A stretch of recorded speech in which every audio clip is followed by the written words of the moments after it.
Good afternoon. Good afternoon, ladies and gentlemen. Call to order the special City Council meeting, the Strategic Planning Workshop, being held here at Mirabelli Community Center at 6200 Hargrove Avenue in Las Vegas.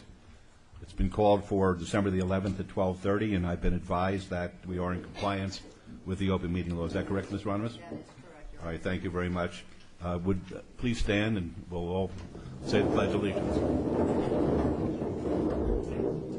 I pledge allegiance to the flag of the United States of America and to the republic for which it stands, one nation, under God, indivisible, with liberty and justice for all. Item number 1 is discussion and possible action regarding legislative issues affecting the City of Las Vegas pertaining to all wards. Mayor, if I may make some opening remarks on. Certainly, please. Okay. We're just, as you're aware, the City of Las Vegas is an extremely busy place, and there's a lot of things going on. And during your regular council meetings, we're dealing with the business of the city. These quarterly workshops are designed to give us an opportunity to work with you, focusing on specific issues. In this meeting, we have two issues, the legislative issues topic, under which you'll hear presentations about homeland security, affordable housing, eminent domain, and telecommunications, and then a second item to discuss communications issues that really came out of the Attorney General's investigation of Royal Links. So those are your two items for today. Will be facilitated today by Ron Potero. I think all of you know him from previous workshops. And if there are no questions of me, I'll turn the meeting over to him. Thank you very much, Dr. Selby. Before we begin, of course, I'd like to welcome the city staff that's here today. We appreciate you taking time off of your busy schedules and joining us for this important strategic session. And also would introduce our Sheriff-elect, Doug Gillespie, who's joining us here today. Welcome, Sheriff. Thank you, Mayor. Very good. Mr. Potero. Good afternoon, Mayor, Council. Once again, it's my privilege to facilitate a strategic planning workshop, as we have an agenda with a lot on it today. So I'm gonna ask you to stay with your timelines if you can for our presenters. In between each of the presentations, we'll divert then to possibly any other questions or that you would like for the presenter, and I might be up here taking notes or doing whatever during the course of those questions and answers. So without further ado, I'm going to introduce Ted Olivas. Ted.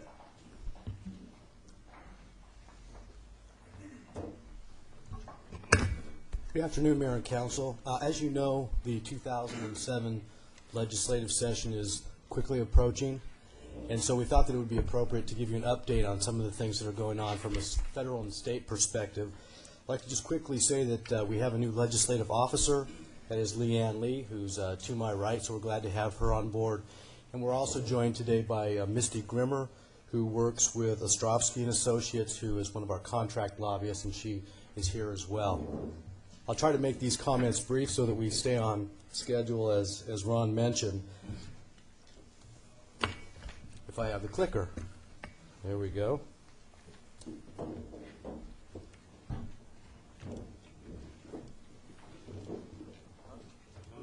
Nope.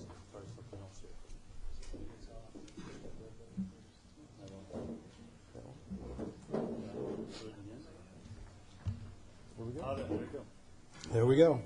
So there's a few dates that we think. No.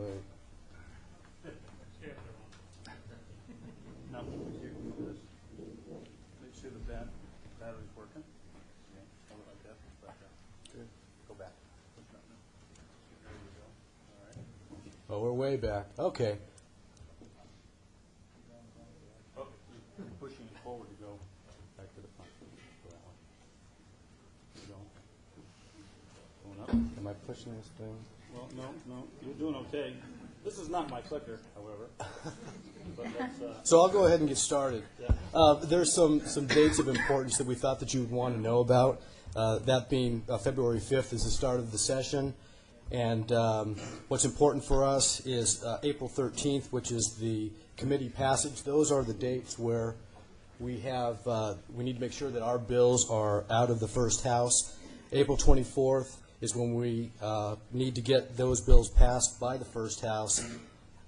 The May 18th is when we need passage by the committee in the second house, the 25th passage in the second house, and the session, of course, ends on June 4th. That's a total of 120 calendar days. In terms of the Senate, this is a summary of the Senate leadership, and I won't go through in detail, but this pretty much matches up, other than the president being Brian Krolicki, the same leadership that we had last session. There are 11 Republicans, 10 Democrats. There was one new senator, Joyce Woodhouse from District 5, and she took over for Sandra Tiffany. In the Assembly, the leadership, we have a new Speaker of the House, Barbara Buckley. I won't go through this in detail either. I think Speaker Buckley has said to us that we will be moving bills through quicker this session, which we think is good. In the past, they've kind of waited on passage for bills, which makes it a little difficult for the staffers to complete our agenda and get information to you on our bills. In the Assembly, there are 27 Democrats and 15 Republicans. In this House, there are 10 new Assembly members, 7 from the South and 3 from the North.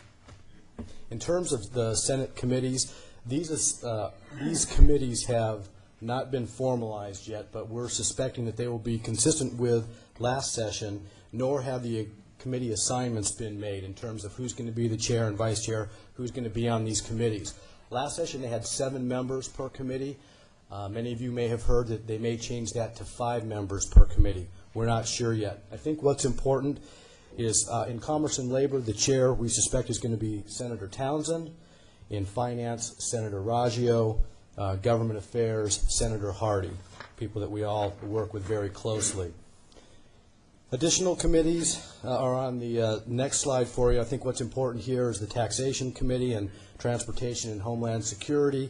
We have Senator McGinnis, who we think will be the chair of Taxation, and Senator Nolan for Transportation. In terms of the Assembly committees, these assignments have been made and been formalized, and I think what's important to note here is Commerce and Labor. The chair is Assemblyman Oseguera. We have Government Affairs. We have Assemblywoman Kirkpatrick, who we work very close with. There is a new committee, which is the Corrections, Parole, and Probation Committee, which is something that they haven't had in the past, and that's going to be chaired by Assemblyman Parks. Additional committees, the ones to note here are the Taxation Committee, which will be chaired by Assemblywoman McLean. The chair of that committee last session was Assemblyman Parks. He will be the vice chair this go-around. Transportation will be Assemblyman Atkinson, and Ways and Means will be Assemblyman Arbery. Our bills, just to refresh your memory, we have 3. BDR 4088 will give us the authority to do lease purchase agreements for public works projects. 489 will get us representation on the Nevada State Homeland Security Commission, and BDR 490 will allow us some additional off-site improvements within our redevelopment areas. The Nevada League of Cities and Municipalities bills, you have been briefed on this previously by David Frazier, the executive director. This is just to refresh your memory on some of their bills. I think a few to note are BDR 477. This will expand the use of impact fees to include the cost of construction for police and fire administrative buildings. Right now you can just build fire stations and police stations. The residential construction tax, this was a request by Reno, and this would remove the cap of $1,000 on the residential construction tax, and it would add park maintenance as a permissible expenditure of those funds.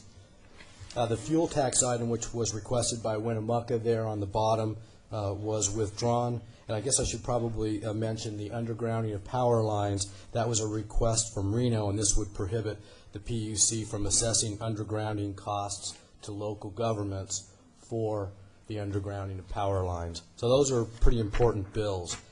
Their bills go on. There's on the next slide, there's one from Sparks, and this would amend the reporting requirements for the Nevada Department of Emergency Management to be consistent with the requirements of FEMA. Right now, those reporting requirements are different. They need to be the same. BDR 485 is a City of Las Vegas request of the Nevada League, and that will basically make the thresholds for entering into these types of contracts consistent with the rest of the purchasing law in the Nevada revised statutes, and that was at our request, as I mentioned. And the last item, of course, methamphetamine abuse is an issue for all of us. This was a request by Reno, and this will assist local governments in securing additional resources for the treatment and prevention of meth use. There's a lot of topics this next session. There's a lot of bills. This is kind of a A to Z listing of some things that I've seen. Some of those we'll cover today, but there's a lot of stuff that's going to be discussed this session. It's going to be a very busy session. As of December 1st, there were 797 bill draft requests. That list is rising every day. We know that it's going to be an interesting session. We are preparing for those. Many of what you'll see here are bills that we're working with the Urban Consortium. And to refresh your memory, the Urban Consortium is a group that's made up of the 5 big cities in Nevada. And the reason that we have a group is that we have common interests. We have interests that are different than the rurals. And so we have to look at various bills differently than some of our counterparts in some of the smaller cities. So a lot of the things that I'll be going over in terms of these bills are things that we're working on as a group. Eminent domain, there's a lot of bills out there, various people getting into that game. Of course, we just had a ballot question that was passed. The legislature feels that they can make the appropriate changes in the eminent domain law. They made a number of changes last session that we were involved in. So this is going to be interesting how this all plays out as it relates to the question on the ballot.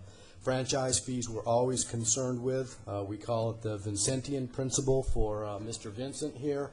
Anything that touches our revenues is a huge concern for us, of course. This bill, sponsored by Senator Townsend, we believe is similar to a bill that he had last session to eliminate franchise fees from the public utilities. Now, we don't think that that has legs, but it's certainly something that we have to be on top of. In terms of Homeland Security, there's a bill sponsored by the Speaker of the Assembly. It's from the Speaker of last session, and that's for money for a terror early warning fusion center in Clark County. If that money is for a site that we're currently looking at, and we'll talk about this a little bit later in the presentation, then obviously we would support that. If it's on our site, then we're supportive of that. Home rule. Home rule is a big issue. We've been talking with Senator Kerr about this. Senator Kerr is of the opinion that the legislature does a lot of things that we as local governments should be doing. He thinks that they're spending a lot of times on things that are somewhat trivial. We agree with that position. The Urban Consortium has given the Senator a list of the bills from the last 3 sessions that we felt could be dealt with at a local level. So we'll be working very closely with him on that bill.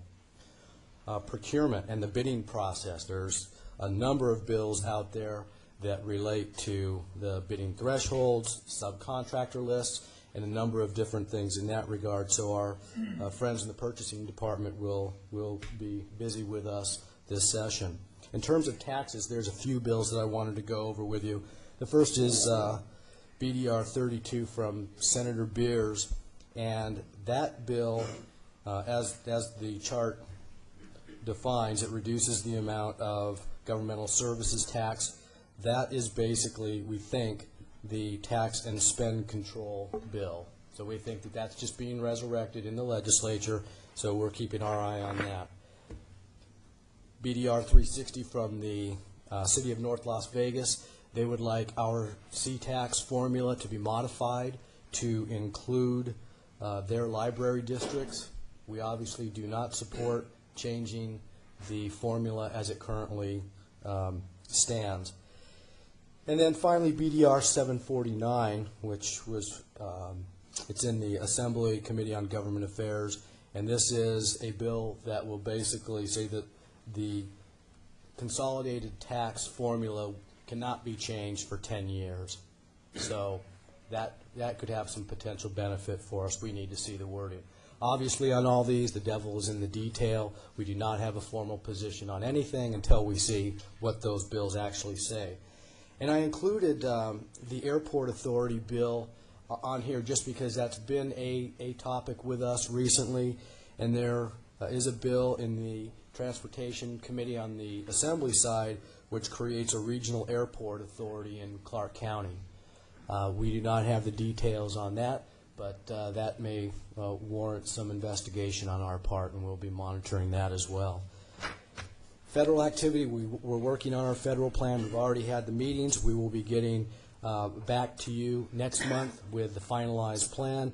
Here's just a list of some of the potential appropriations requests that we'll ask for your approval. We do not have the schedule for the new Congress, but when we do, we will pass that information on as well.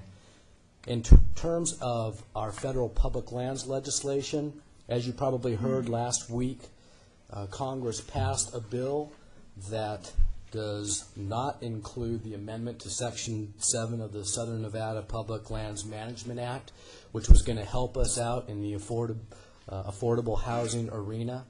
It was taken out through deliberations with our congressional delegates and members of the Senate Energy Committee. We believe that we will come back during the new Congress and ask for that new language. But since this chart was put together, there's been a bit of a change on that item.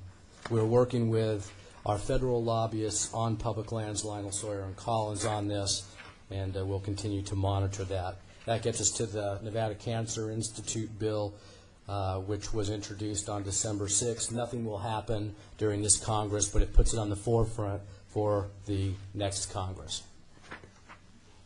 Our appropriation bills are not completed, but we're continuing to monitor those because Congress has not dealt with them.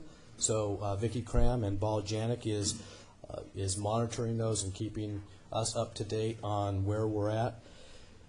It appears that there's going to be a change in focus for 2007, and just in general, it looks like there's a lot of things that relate to sustainability. So like the climate protection kind of things and Brownsfield programs. There's also a look at water and wastewater infrastructure. So we may have a different focus in Congress this next coming year. And that one's fine. I just wanted to also include, and I don't have a chart for it because many of us were back at the National League of Cities conference last week, and I just wanted to briefly tell you that it was well attended by the city. We had a number of volunteers. We had a resolution that was passed on the Public Safety and Crime Prevention Committee, of which Councilman Ross is a member, and he represented us there. This resolution encourages cities to determine the public safety impacts resulting from the transportation of high-level nuclear waste. This was passed by his committee. It was passed by the Resolutions Committee, and on Saturday afternoon it was passed by the Executive Committee. So we think this is very important legislation. In addition, Betsy gave a presentation, Betsy Fretwell, on emergency management activities at the cities. We also received our 50-year membership award. We had a booth telling the world and telling the nation about some of the things that we're doing. The reason that I bring this up is a lot of the topics that they're talking about are topics that we're all faced with as cities, and they're relevant topics. And what I got out of that was that we are doing very well relative to the activities of other cities on these topics.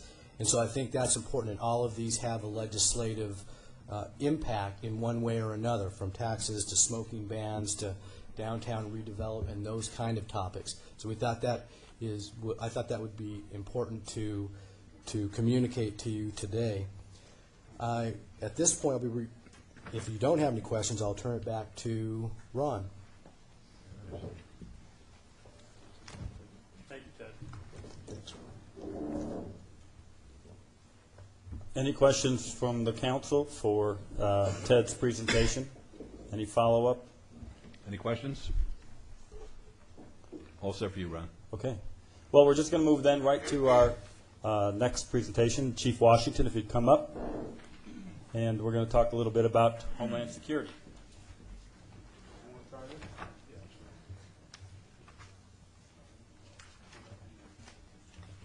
Thank you, and certainly for this opportunity to present some information relative to some of the things that we're doing as it relates to Homeland Security. I will ask Sheriff-elect Gillespie if he'd come. He may have some words to say, particularly as it relates to our Fusion Center. This presentation was put together by several members of our staff, and I can tell you that Eugene Campbell, Assistant Chief over Homeland Security, and Tim McAndrews, Emergency Management, may have, well, they'll be able to assist me if you have any deep questions of the fire chief and the sheriff. With that, it is called the Regional Public Safety Center, we're saying, but we're also intertwining whether or not we're going to call it a complex. But one of the things that we acquired most recently is 55 acres up in the northwest, right off of I-215 rather, in Hualapai in Ward 6.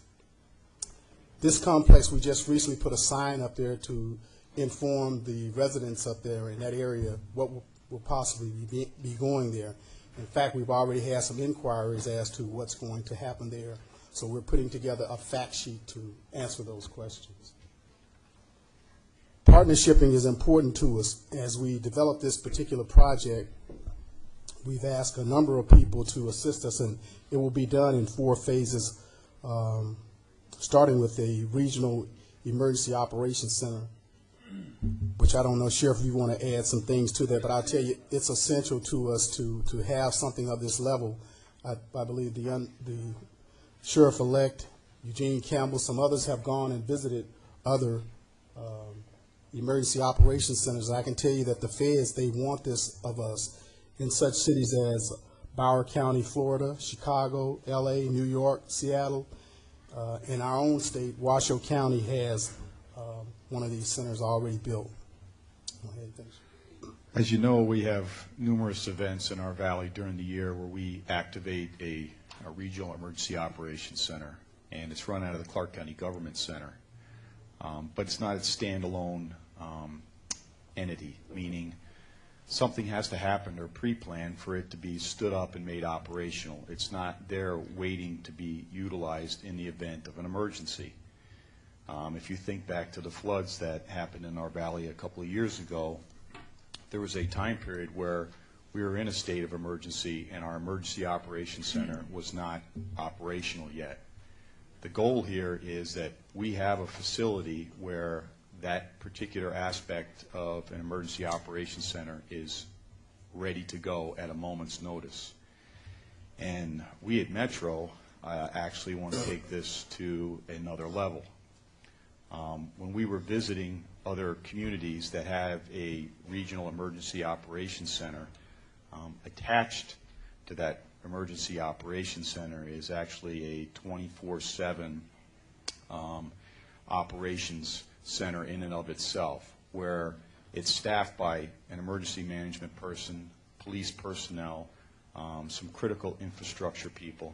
So anything happens 24/7 in our valley that needs some resources immediately sent to it, the people are currently there to be able to do that at a moment's notice. It's not relied upon, meaning the officers out in the street that often are asked whether police or fire to direct those resources. These people attached would be able to direct those resources.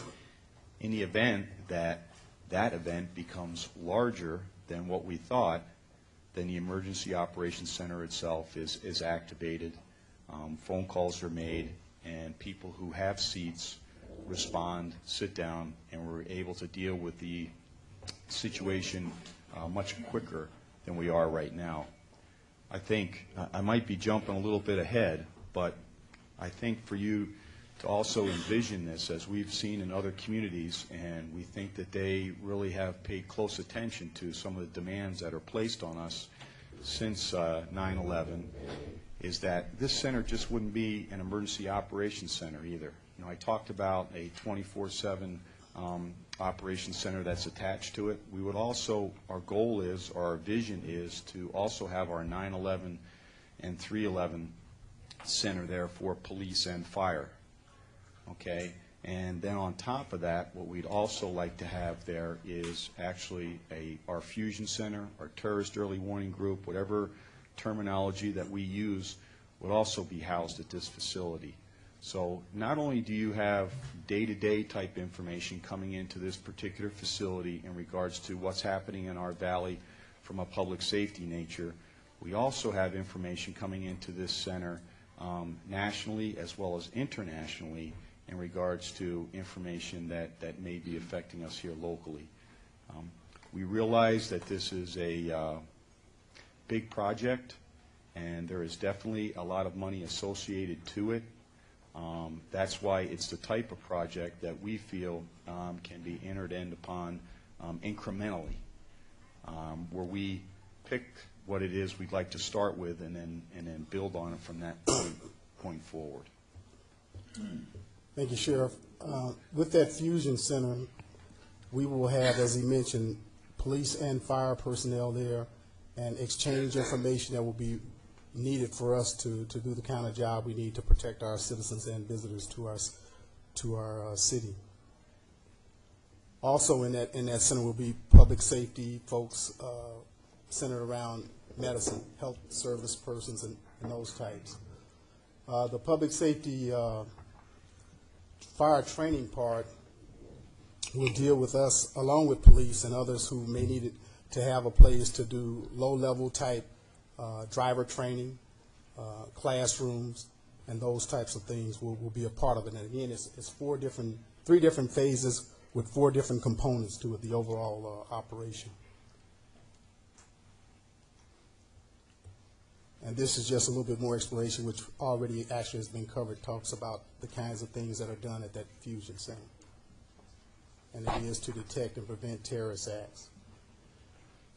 Staffed by those folks that I've already mentioned. And the federal government, they expect for people in various regions to get together to establish these types of centers. So we've been working at the direction of this council, city management.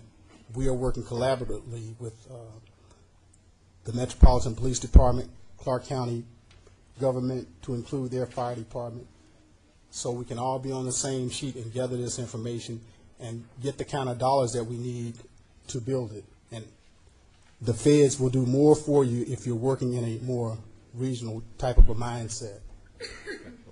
In regards to the Fusion Center as well, is don't get focused that the only thing that we'll be working there is terrorist type of events, because we won't. The key to success here is that your day-to-day information also comes into this Fusion Center. That's why it's very important that it's a county-wide interoperable type of a fusion center, because we can track crime on a daily basis across jurisdictional boundaries. And we've also seen, as in the past, that some of these people that come into our country to cause us harm have participated in other criminal activity before that act in and of itself is done.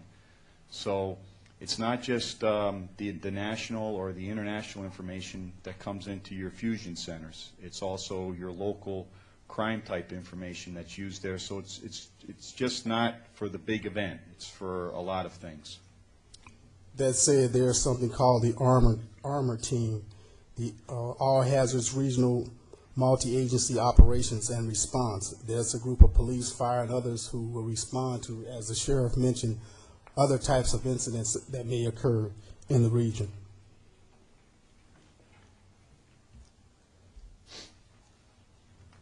Communications and operability is something that Dr. Selby and the mayor and Ms. Fretwell have been pushing continuously. I can tell you that we're in line to have all these things accomplished, to include the necessary training for our personnel to deal with the technical aspect of radio interoperability. Then we'll move into the operational interoperability, where we deal with our standards and training of all those personnel. And as you can see, our goal is to, by the end of the year 2007, to have first responders have 100% technical and operational radio operability. So we're moving fast and furious toward that. The city has done quite well with respect to grants, thanks to Ted as well, Ted and Tim. They've done a tremendous job in terms of getting dollars for us from the federal government to deal with the various types of exercise that you guys expect and continue to ask us to put on. And certainly that equates to savings of general fund dollars. Mark Vincent is very appreciative of that. Homeland Security grants require, again, a regional. Again, they keep constantly telling us you got to think in regional sense, and that's what we've been doing. Pandemic flu is something that Dr. Selby has pushed us to do something to prepare ourselves just in case, if you would. So we've been working with some of the health experts, and the city has been engaged in planning of the possibility of something like that in the near future. And we are working continuously to ensure that the public will know that we are ready if something occurs, to include what are we doing with our own employees. We have an assessment that's been done, say, for example, be prepared to keep the city services up if we lose X amount of our own employees. We have to be prepared for that as well. And continuous education to our public. Something that was further brought up in relations to dealing with the whole issue of this possibility was, what are we going to do about our vendors? Because if we're going to keep our city services going, we must have some kind of plan to deal with that kind of activity as well, because some of them will possibly be out. Items for consideration. We certainly are seeking your support for the Regional Public Safety Complex. Bill draft seeking funds for Pacific Intelligence Fusion Center, which is a component, again, as we've already expressed, of that complex.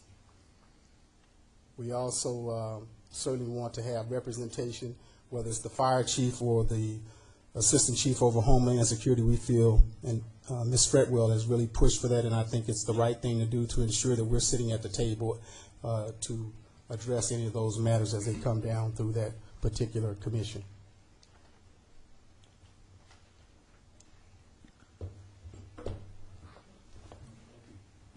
Any questions for Chief or Yes.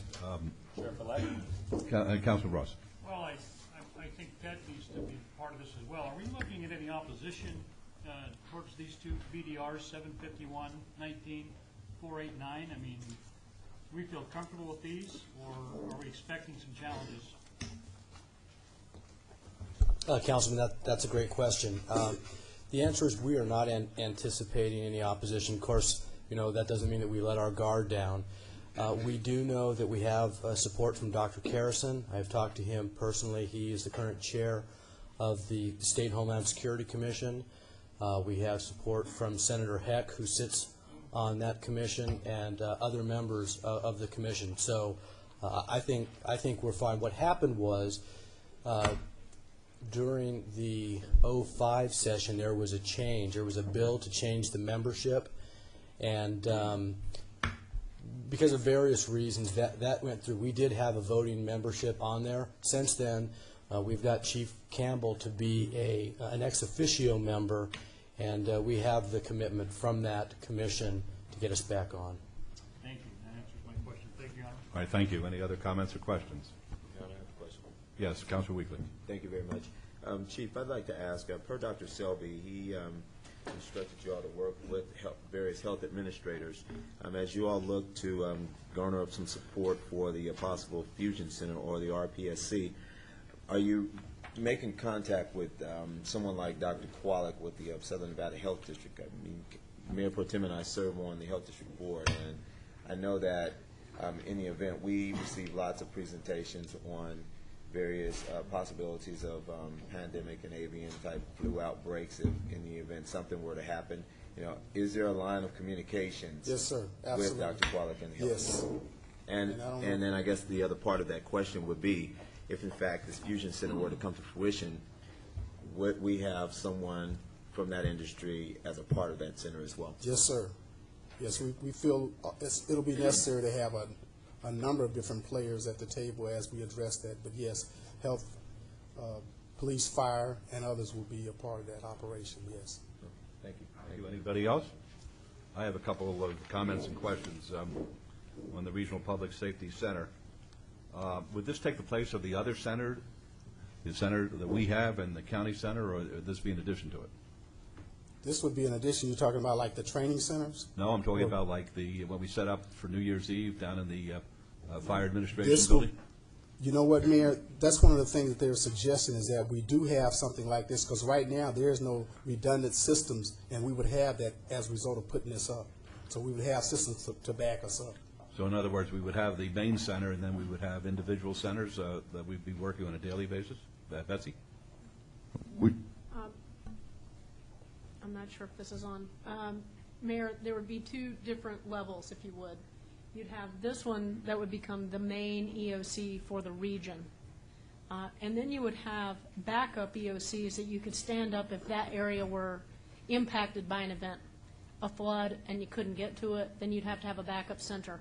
Our EOC at the fire department, as we know it, would probably cease to operate that way. We would become very dependent on this new center to play that role.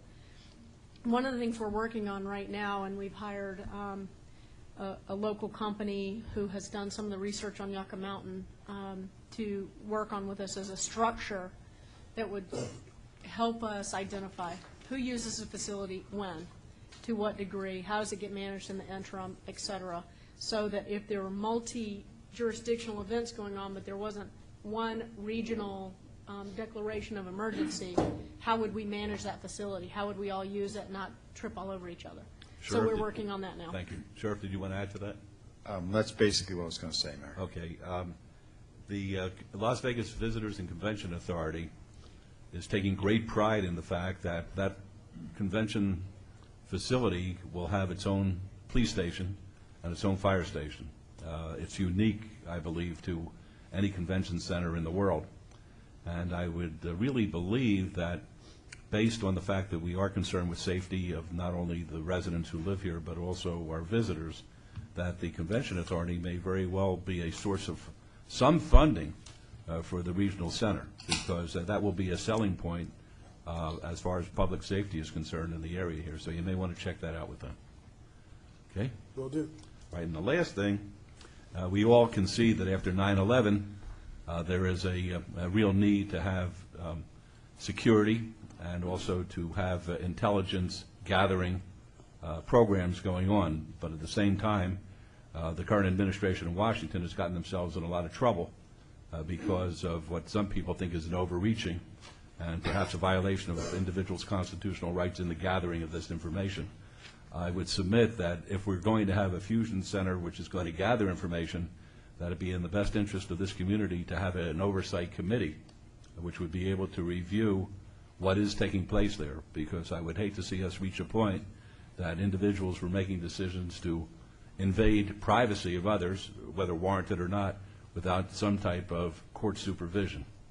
So I would suggest, if we're going to go that far, that we have an oversight committee of citizens in the community who would have a report perhaps on an annual basis to make sure that people are not exceeding the bounds of propriety. I know that may be dangerous, but I think it's important that there be an oversight and not allow a situation for intelligence gathering to take place without any kind of check and balance. I don't think we could disagree with that, Mayor. You're right. I don't know. Yep. The sheriff may disagree. Well, the only thing I would say, Mayor, is the intelligence gathering that's done at the local level in regards to what you're referring to is basically the information that we get via either secret channels where you need classification for, or open source information. The majority of information that we get today, over 90% of it, is open source type information that analysts take a look at and derive information from and then pass it along. Now, as far as information gathering in regards to looking at financial disclosures or going into wiretaps or things along those lines, we still have to proceed at a court-approved level. I mean, there's still that oversight that we in law enforcement see day to day. So, I mean, I think if we stick to those aspects of it, But you know, the other side of it is when we're looking at this and the intelligence gathering aspect of it is I want to reemphasize the fact that too much of the time we spend talking about the international bringing in of this type of information where you're looking for the terrorist cells per se.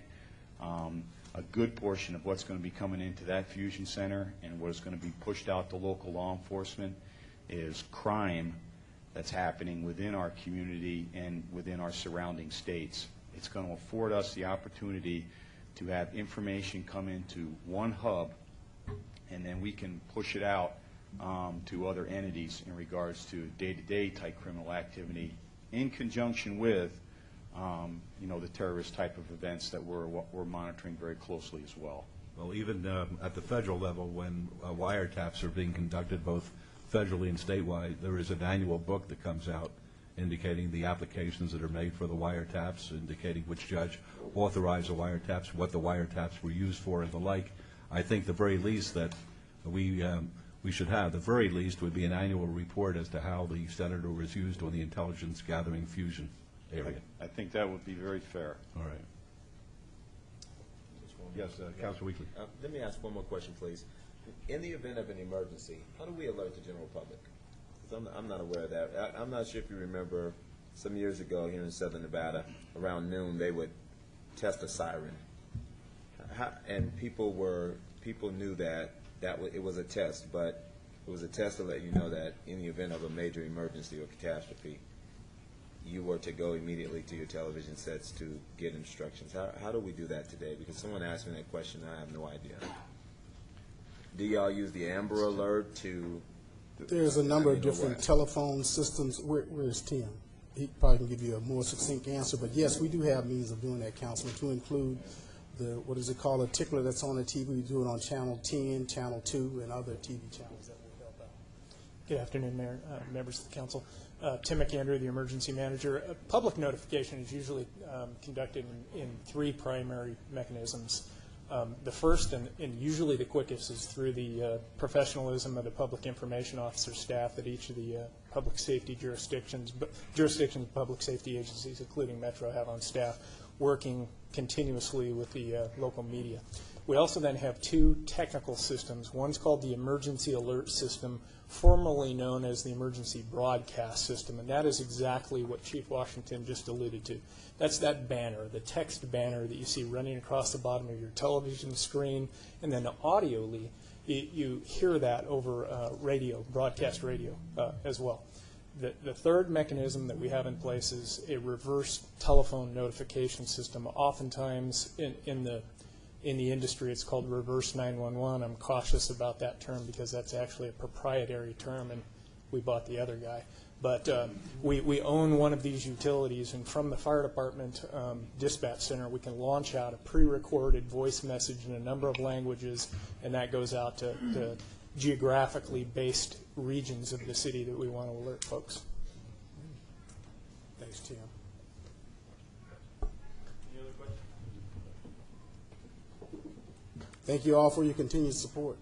Thank you very much.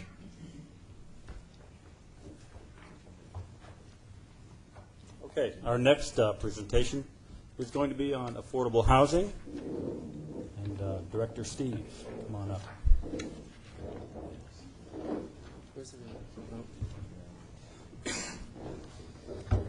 By the way, Chief, did you have lunch yet? Chief, have you had lunch yet?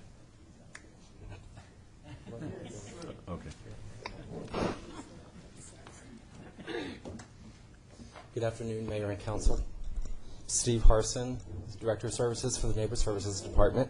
I have with me today Deborah Marsh, who is the Executive Director of the LEAD Institute with UNLV, who is going to be participating in this presentation and answering any questions you may have. So with that, we'll get started. Whoops, back up. As we all know, the availability of affordable housing is becoming more and more of a scarce issue in our community. Factors affecting this decline include the housing market, rising costs, as well as increased construction costs, the availability of land, and impediments associated with federal and state funding programs. Over the past 5 years, the availability of affordable housing dropped significantly in Las Vegas due to these contributing factors, particularly between the years 2003 and 2004, where the percentage of affordable housing sold dropped 20% and continues the sharp decline through 2005. The perception of affordable housing has many to believe that it is housing for just low-income families living on government assistance. While this is a portion of the issue, it extends far beyond just government housing. Affordable housing is an issue facing thousands of residents that are working in respectable fields, earning an honest day's living, and trying to support their families. The issue of affordable housing hits when their annual income falls short of what it takes to purchase a home, and in many cases, renting a home in Las Vegas. For example, in Las Vegas alone, the median price of a home is around $310,000, while the median income is only $56,550, which qualifies for a mortgage of less than $176,000. At the same time, we have working professionals earning an income of $30,000 to $40,000 a year, they are experiencing a large gap in what the price of a home is and what they can actually afford. Since 2000, the City of Las Vegas has committed over $76 million in federal, state, and local funds to create more affordable housing. The Neighborhood Services Department prepares a 5-year consolidated plan, which is updated each year, and establishes goals and objectives on where to allocate the federal dollars based on community needs, resources, and gaps. The city has been successful in meeting our goals with regards to seniors and for families earning 80% of area median income. However, meeting our goals for families earning 30 to 50% of area median income has been more of a challenge and requires significant more subsidies. As a result, affordable housing continues to be a high priority. Additionally, the city has put forth land valued in excess of $16 million as a way to leverage partnerships with for-profit and nonprofit housing developers. Affordable housing developers then bring the financing and other investors for the actual construction and management. With a total investment of over $92 million since 2000, the City of Las Vegas has brought 3,838 affordable housing units online in the form of single-family homes, apartment buildings, and senior housing. In the past year alone, we've added close to 700 units, including the recent grand openings of Bonanza Pines 3, Silver Sky Assisted Living, and Sundance Village. City commitments of close to $24.5 million will continue to bring an additional 1,070 affordable housing units online within the next 2 years. 8 projects are in the pipeline, and Sonoma Palms and Help Las Vegas Apartments will begin renting as soon as January. In addition to all this, the City of Las Vegas has spearheaded 3 initiatives targeted towards affordable housing: the Homeownership for Educators program, the Community Land Trust, and the Land Acquisition Strategy. The Homeownership for Educators program was created to address the critical need of recruiting and retaining teachers in the Clark County school system. $500,000 was allocated to this initiative and intended to provide some assistance to the Clark County School District in their recruitment efforts. Although it took a while to get this program off the ground, I'm pleased to announce that currently we have 18 teachers that have successfully gone through the application process and will begin receiving assistance as of January. We continue to work with the school district to get even more teachers to take advantage of this program over the next few months. The Community Land Trust program is gearing up and will begin operations by focusing on single-family, typically resale properties. The steering committee is well underway in forming the 501c3 and is developing a business plan, marketing strategy, and identifying community stakeholders to sit on the board, as well as creating additional partnerships. Neighborhood Services is working with the steering committee to identify a property to purchase and hope to have their first project by spring or summer of 2007. And then the Land Acquisition Strategy is a strategy that allows Neighborhood Services to acquire vacant parcels that are contributing to blighted conditions within a neighborhood. By acquiring vacant land for affordable housing, it serves as a catalyst for revitalization efforts for a neighborhood. With a combination of redevelopment set-aside funds, home funds, and general funds, the city has purchased 11 parcels within the neighborhood in West Las Vegas that will be RFP'd out for affordable housing development. In addition to the investments, the partnerships, and the programs initiated by the City of Las Vegas, We have also been participating in regional efforts, including active participation with the Southern Nevada Regional Planning Commission and the Workforce Housing Subcommittees. Additionally, we continue to meet with profit and nonprofit affordable housing developers to entertain out-of-the-box approaches and develop partnerships that can make positive impacts on the affordable housing issue. Neighborhood Services is also participating on a regional task force comprised of representatives from each local jurisdiction, as well as the Las Vegas head office, Clark County School District, private nonprofit developers, and the Home Builders Association. So this brings us to the three key issues. While today's presentation gives you a brief overview on defining the issue of affordable housing and highlights some of the many successful programs that the Mayor and Council have supported over the years, the city continues to face obstacles and challenges. Some obstacles are beyond our control, such as the land value, construction cost, and the housing market. However, there are three key issues that the city can take steps to help influence. Issue 1, strategy for building additional affordable housing units. Rules and regulations associated with funding sources are part of the problem, particularly with the state private activity bond program, for example. With this program, the state allocates $27 million annually to the city as a pass-through agency for the development of affordable housing. Unfortunately, state requirements associated with these fundings are deterring developers from using this funding source. Actually, the funds are not getting used not only by the city of Las Vegas, but by all the other local jurisdictions in Southern Nevada, who in turn have to return the unused monies back to the state. This year alone, the city had to return $26 million. Regulations reduced funding available for projects, causing a loss of $50,000 for every $1 million invested by affordable housing developers, creating a need for additional subsidy from the city in order to make a project pencil. Additionally, many federal and state funding sources restrict assistance to individuals making 80% of area median income or below. There is an increasing affordability gap for families making between 80 to 120% of area median income. Raising the income cap through the legislative action may be an area that the city may want to focus on to help bridge that gap.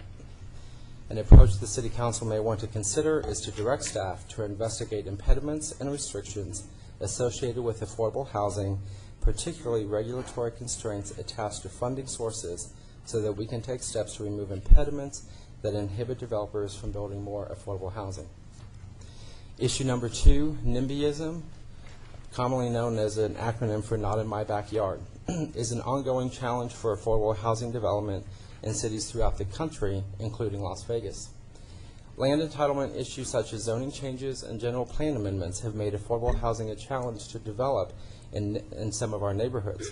We've all been a part of neighborhood meetings and public hearings where residents don't want a project in their backyard. This is especially true with affordable housing developments and are proposed within or that are being proposed within or abutting residential neighborhoods because of the perception that it will bring down the property values. An approach for the City Council to consider is to direct staff to develop an educational media plan that begins to educate the public about affordable housing in order to dispel the negative stigma and help to change public perception about what affordable housing really is. And last but not least, issue number 3, being tenant displacement and relocation, is another growing issue that is taking affordable rental units off of the market. There are two types of scenarios in which this has been occurring. The first is when land developers and or investors purchase property in older areas of the city and are quick to give the required 30-day vacation notice to evict tenants out of rental units to make way for new development. The second is a side effect of when code enforcement responds to citizen complaints regarding substandard rental housing conditions. While we are quick to respond to these types of complaints and take the necessary corrective actions, it typically results in monumental expenses for the property to make the necessary repairs. As a result, many of these property owners are beginning to exercise their option to just close down the entire complex and evict all their residents rather than incur the expenses associated with bringing the properties up to code. We are beginning to see the pattern that when these conditions occur, tenants often find themselves in a desperate situation and contact the city for help in finding alternative housing as well as financial aid for fear of ending up on the streets.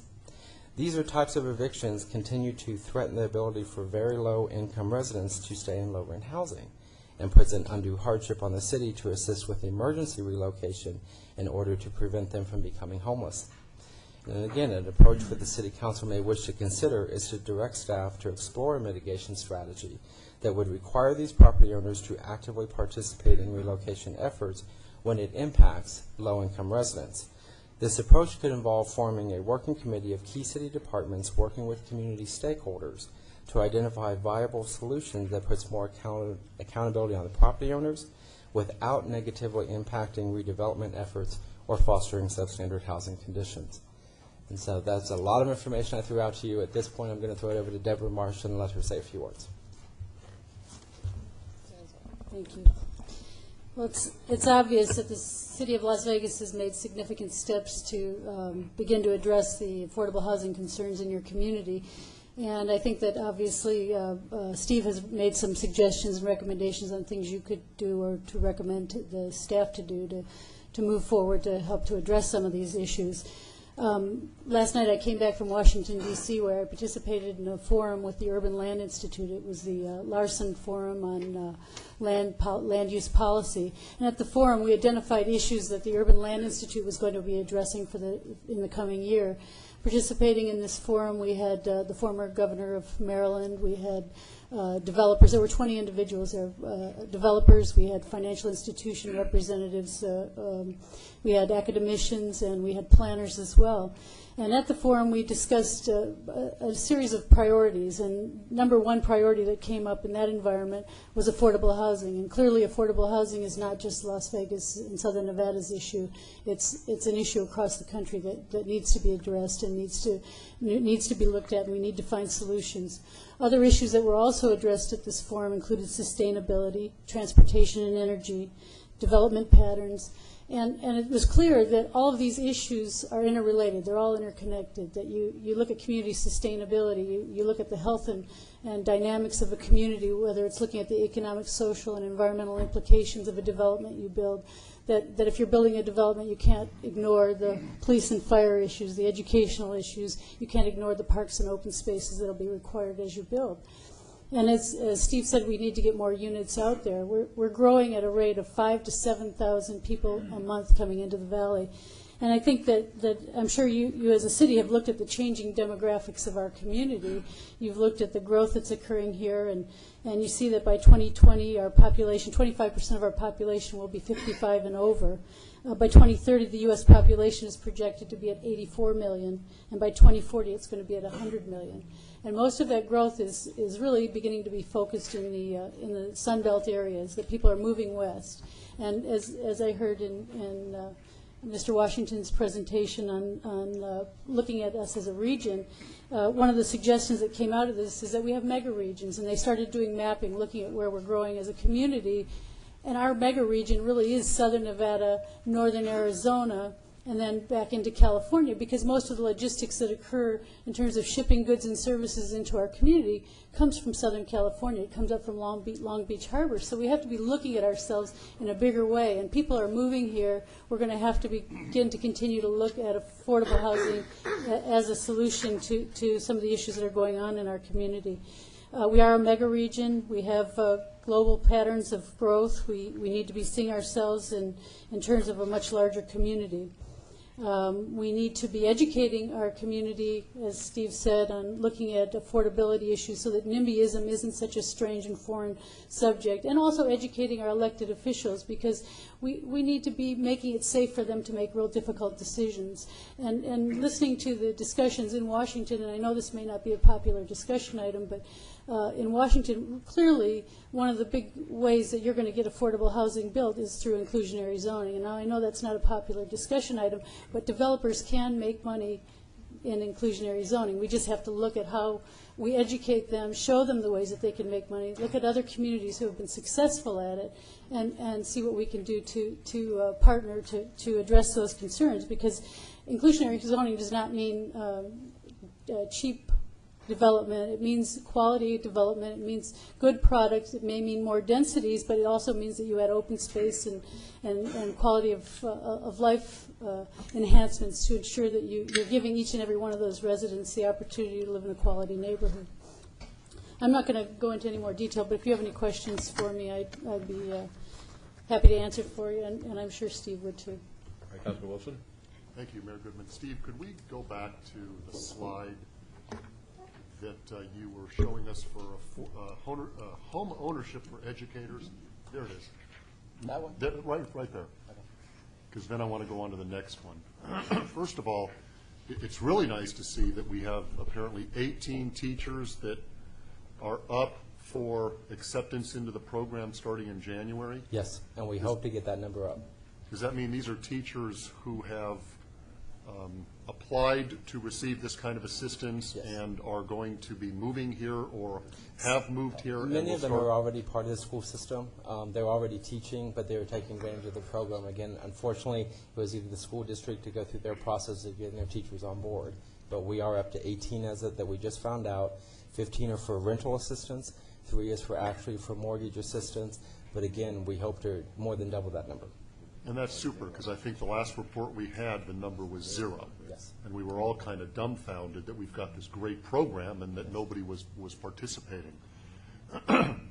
From this chart, we can see that the starting salary for teachers is about 32, and then we go all the way up to 43 for police officers, and that's the range. Everybody else is falling within that range. And my question is, why do we limit this to just teachers? Can we open up this program or a similar program to others, especially in light of the fact that from my discussions with developers and people in that industry, they can't get enough carpenters and tradesmen to come to Las Vegas because the pool here in Las Vegas is used up.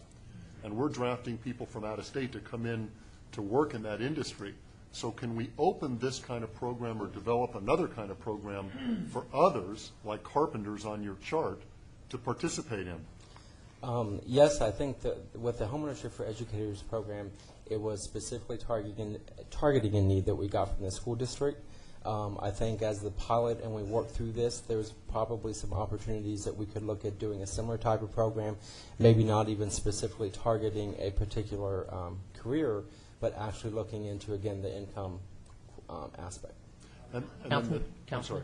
Also, we have restrictions on it since we're using set-aside money. We can only do it for 80% AMI. So I'm looking at this right now, 33,000. So we would not be able to assist those right now at that level. That's the cap, 33,000, so that's why we're only offering it to teachers at this point? Correct. Yeah, okay. Well, I'd still like to see if we could explore some other programs to offer similar types of incentives. Right, and again, these are just examples of kinds of professions that help demonstrate the need for affordable housing. But again, I think there may be some other avenues that we could look into opening that up. And then the second thing, and thank you for that, the second thing is that with regard to providing affordable housing units, my office did some preliminary work into what other cities do, and some other cities, as I'm sure you know, actually have passed statutes that require, before developers receive entitlements for new projects, that a certain percentage of their units are provided for affordable housing. That's the inclusionary zoning concept. I understand that, and what I'd like to do is have more study done as to whether or not it is appropriate for our community or not. Because when we talk about this, I mean, we had a task force on affordable housing, and everybody's talking about it. And since I've been on the council, everybody continues to talk about it, but not enough things are being done about it. Yeah, we can definitely look into that. Okay. All right. Any other comments or questions at this time? A couple.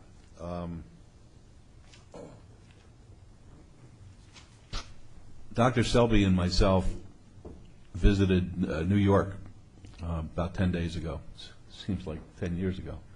About 10 days ago, visiting with investment bankers and companies that had billions of dollars which they loaned to developers to participate in construction projects throughout the world. And the only negative thing that we heard regarding Las Vegas from any of these gentlemen and ladies was that our development market here is different than other places throughout the United States, in the sense that we're a victim of our own success. The carpenters that Councilman Wolfson alluded to, who are so scarce, and the tradespersons who are so scarce are scarce because they're being usurped by these projects on the Strip, which can afford to pay more money than perhaps other projects can afford. In addition, and this is something that I didn't know before we went back there, the raw materials which are being utilized in construction here, such as glass and steel and concrete, is more expensive here than in other parts of the country. I don't know why, and I'm not sure we got a straight answer as to why, but the fact is they are. And it was suggested that in order to alleviate some of the issues about construction, and this would also apply to affordable housing, is perhaps the city should get involved in purchasing the raw materials and then selling those raw materials to the developers in the community as needed in order to lock in a price and get a better price than a developer could get, because we'd be buying it en masse. And Mr. Vincent, I don't know whether the city could ever afford to do something like that, but I think it is something that could be explored. I think that it would be revolutionary and could assist in the development that we're looking forward to having in our city. What do you think? Mayor, that is Mark Vincent, by the way, for the record. That is something we have actually had some discussions with some folks on the outside in terms of dealing with our own construction costs for our own projects. So I think it's a concept that's worth looking at. It may be worth looking at, because we can make a condition precedent to being able to purchase this raw material, the inclusionary zoning concept, and make sure that if they're purchasing it, then they have to build a certain percentage of the units which will address the affordable homes. An area that I've never been comfortable with is the basic premise that we use in talking about affordable housing as well. Given there is a median price of a new home of $310,000, but not everybody has to buy a new home. I would like to find out what the median prices of homes are in this community, because it may very well be that somebody who is making $32,115 a year can afford a home. The median price of a resale home now is $290,000. Of a resale home. Okay, that's a lot of money. A lot of money. Okay, thank you. Thank you. Councilman? Steve, if you could, just one last thing to follow up with what the mayor just indicated. Since this year, calendar year 2006, we've heard that the big builders have really cut back as far as production, and it's a buyer's market. I'd be interested, as soon as you can get some numbers for the calendar year 2006, if in fact the whole affordable housing question has created more opportunity. Definitely. Part of it, I think part of the equation has to be the market itself and how it, in the private sector, works itself out and balances it. But 06 numbers could be telling as far as where we can focus our efforts. Right. Not a problem. We'll get that. Yes, Mayor Pro Tem. I've been briefed. I've talked to 3 or 4 potential builders of affordable housing in Las Vegas. They have huge concepts. We all know what a railroad car looks like. I met with one developer that wants to bring in these type of cubicles over here, and he stacks them together, and he can go up to like 27 stories or something with these, and then he just puts the outside facade on them. And you look at the interiors and stuff like that, you can't even imagine where you're at. I met with a developer Monday before last that is housed up in Canada, and he wants to build some affordable housing over off of Charleston. And he's going to bring the panels. He has his own trucking company and stuff. He has his own trucking companies and his own electricians and carpenters and stuff like that, and I have a hard time talking to him, but he wants to bring his panels pre-assembled down here from Canada. Like I say, he has his own trucking company. He said that he can do that cheaper than have the panels and pay for the cost of materials here locally. And so there are, I think, different ways that they're going to try to get around the high cost here. And I'm just totally amazed. But again, though, when we talk about affordable housing, are we talking about affordable housing that we can purchase? Or to me, it's even getting to the top of the glass where you can't even afford to rent. Exactly. So I think we have, to me, when we talk about affordable housing, I look at it in both aspects. Rental is not affordable anymore because they're not building anything. They're converting them over to condominiums, and I think that we're going to be here in the next couple of years where we're going to be really in trouble as far as all types of affordable type housing. I wonder if I could just add that the misconception is that affordable housing is unattractive housing and doesn't look like market rate. And good affordable housing really looks like market rate housing. And it's just that maybe you may have more density and smaller units within a single project, or you may have accessory living quarters in a neighborhood. That creates affordable housing in a neighborhood where you may have larger lot sizes. That there's many ways to get at affordable housing and still keep it attractive and have it fit into your community. And as you said, apartment units are also affordable housing. And with the condo conversions that have occurred in the valley, we really have a shortage of apartment units around the valley. And that may be something that you need to consider, how you motivate developers to come into your community to build more apartment units as well. Okay, anything else? Yes, Mr. Councilwoman. Mayor, I was just going to add that I've also had contacts with developers on the using of the cubicles, and I've done some research. In Nashville, it's been used a lot, and it really does look good. And I think that we do have to look into some of these. Are we doing this now? Yes, we are looking into the cubicles. I thought we were, but I wasn't sure. The cubicle, we're doing some preliminary research, but this might be something that's going to work well for Las Vegas. It sounds like it could.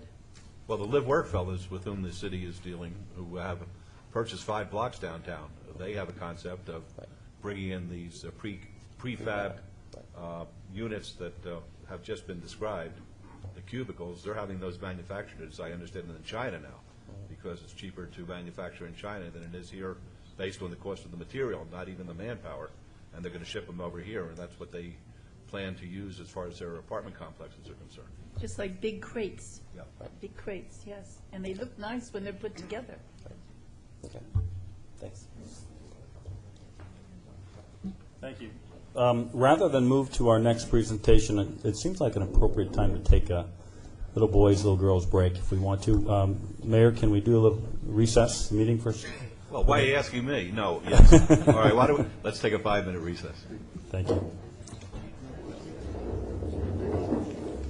I noticed a lot more homes for sale. I think it's more chickens. In my area, there are a lot more houses.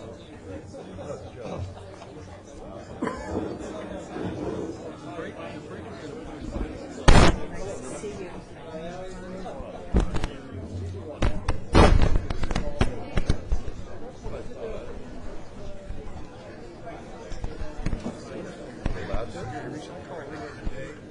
Yeah, and you know what? Some of it is crates that you ship things in that have come from China. Crates. And you're at the shipyard, so you just be paying for that. From what they've told now, I've never been involved in business, but what I've been told. And I think that If you think it's all right to discuss it, I'm a Councilman little Wilson concerned. said about, the inclusionary.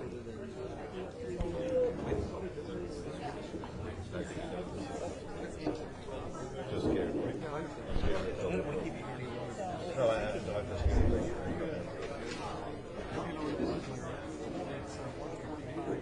We got to break it to 2:20. She had to go to the restroom, so everybody has to take a break.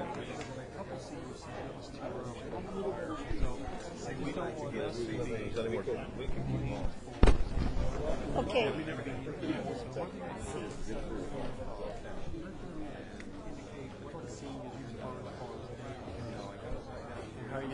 Wonderful. Urgency. I talked to a lot of people this morning. There's no urgency before Christmas. You know, it works out great. I'd rather make it a good town hall round table than have one I've seen that it can be. All right. Look at the purposes and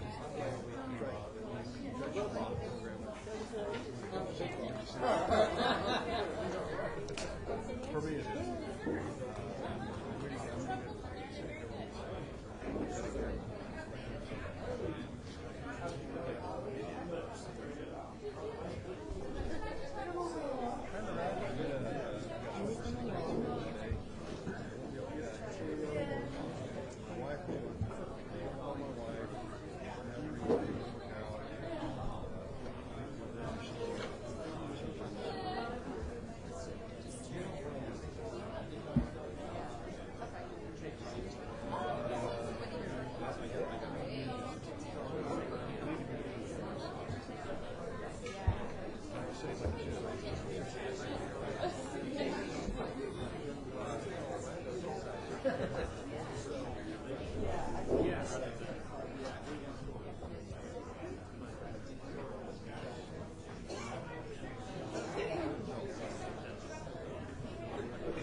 I was in good hands. Come on. I am in good.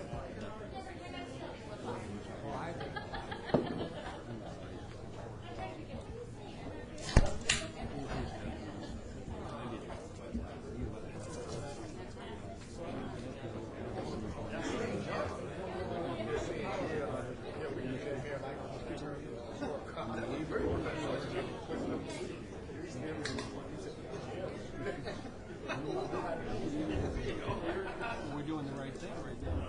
You know what? I should have looked over to see where you was going to go. Yeah, oh, we can't do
They'll find you in the corner.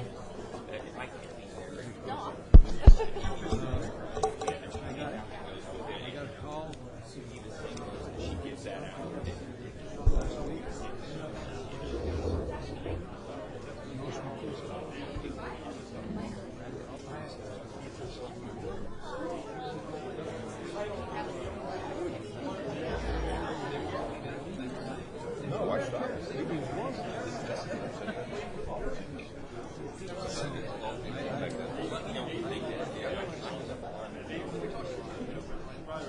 I said, well, I don't care what side. I mean, we may end up deciding.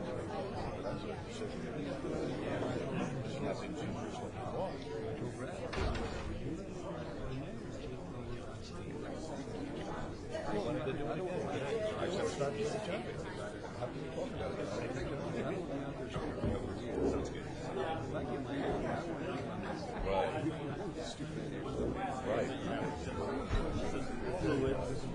Oh, I've had that. Fluid dynamic. Yeah, specific direction.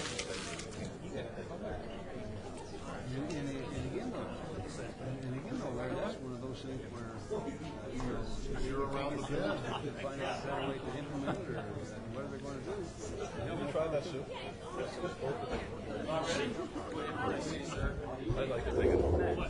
I love it. It's delicious. I'd like to take it. That's not fattening either. It's with it. Not really. You just lost 7 minutes. I gotta call up Corey Brown and find out how my test came out. Whatever. I had my cholesterol.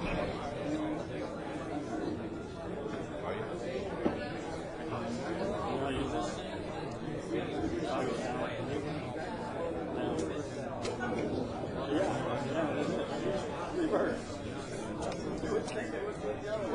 I can't even recommend that.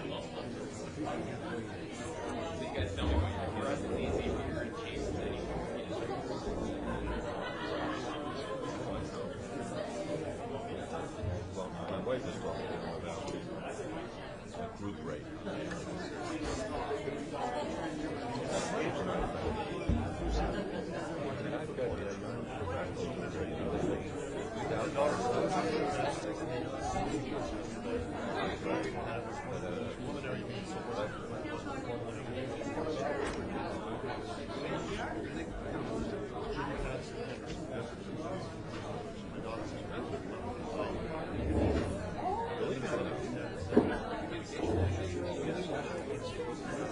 Well, my man Ross sold his ultimate fighting distance. Too much competition. Spending too much time. I'm all set. Think we have everybody here? Okay, yeah, folks, if you'd be kind enough to have a seat, we're going to go to the issue of eminent domain at this time. Deputy City Manager Houchins. Right, with Steve Houchins, our Deputy City Manager. Thank you. Thank you very much for helping us with the affordable housing, ma'am. Deborah, thank you very much. We appreciate it.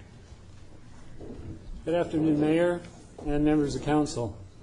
I'd like to take just a few minutes this afternoon to talk about eminent domain, which is a subject near and dear to many of our hearts. Before I do so, I'd like to recognize some support that I had in preparing this, especially in the white paper. Charlie Kukowski, Margot Wheeler, Brad Jervik in his office, also Scott Adams. Scott is excused today because he's attending his daughter's wedding in Jamaica. So we all envy him. Yes. Thanks, Scott, for inviting us.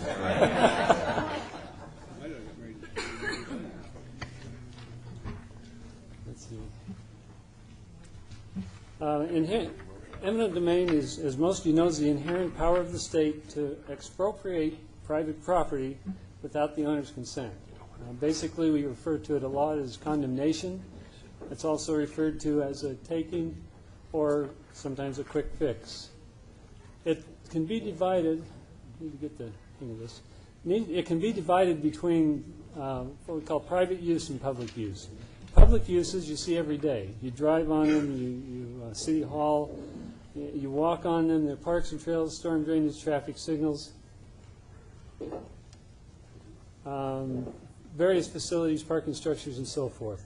Interesting thing about eminent domain as it pertains to public use. Usually it's only a partial acquisition. I think the number that was given to me was about 90% of the time you're only acquiring a piece of a parcel. Seldom are you acquiring an entire property. Now there are exceptions to that. One of the most significant would be the US 95 widening, where NDOT, who is doing a public purpose, is acquiring not only parcels, pieces of parcels, but full parcels as they comply with that purpose. The other side is private use, and private use is what seems to create most of the controversy with eminent domain. In private use, you're eliminating blight, you're supporting redevelopment, trying to assemble properties for private use, and often air rights are included in that assemblage. It's interesting, if you look at private uses, typically they're going to be full parcels. It's almost a flip-flop of the public use. You don't have a lot of partial acquisitions because you're usually acquiring a property that you can turn around and be constructed by a replacement property. If you look at the, just a brief consideration of the process, you decide you're going to purchase a parcel. Is that parcel public or is it private? That will affect the direction you go. Is there a willing seller? The city goes at great lengths to develop a willing seller, willing buyer relationships with people we do business with people whose property we acquire for various and sundry uses. If it is not a willing seller, then you go to condemnation. That's the next question, what we're talking about here. And there's a thing called friendly condemnation, which oftentimes a seller of a house will want you to condemn them so they can get there's tax advantages, I believe it's through Section 1031 of the IRS Code. So there are times when condemnation or the use of eminent domain would be looked upon favorably by the seller of the property. If you decide to go with condemnation, typically the offering price or the price we go to the courts with is the appraisals. More often than not, we use a quick take, which means we need the property today, or at least within the next 30 to 60 days. Rather than going through a delayed process through the courts, we get acquisition to the use of the property, and then the matter of the ownership and title of that property is determined down the road through the courts. Of course, you take the property, it's going to end up, that creates litigation. There's nothing to say that you don't reach a settlement somewhere down the road. Could be very soon, it could go 4 years, it could go 6 years. If you look at some of the more notable, or I guess more infamous condemnations with the city, the settlements have been down the road, but they have been settlements in most cases. So this is an overview of the condemnation process within the city. We've seen it used for public a great deal because we do a lot of public acquisition of properties to build roads and so forth. We've also seen it used in the private side. Let's see. Somebody's got a phone. A couple aspects of ballot question 2, which was the Citizens Initiative for a Constitutional Amendment that was passed with 62% of the vote this last election. A term that's been brought up with that is KELO, which was a controversial Supreme Court decision brought down a little under a year ago that really kind of fueled the national fire over the use of eminent domain for it to acquire private properties.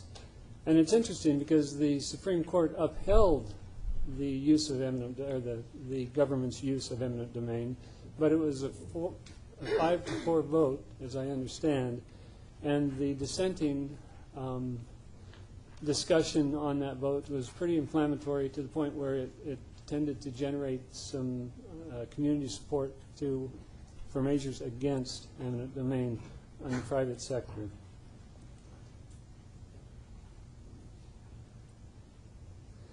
I want to go back. There are a couple other terms. One is called PISTOL. You may have heard of that during this last election. PISTOL is the People's Initiative to Stop the Taking of Our Land. It's not an initiative. That's the name of the organization, the People's Initiative. The initiative itself has been referred to as POBR, which is known as the Property Owners' Bill of Rights. So one was the organization, which is a Nevada organization, but also organized in other states across the union. That was PISTOL. POBR is the actual initiative that was passed this last November. And when I say passed, the first leg was passed. To amend the Constitution, it has to come before the voters twice. It would, at this point in time, it would come before the voters again in election 2 years from now.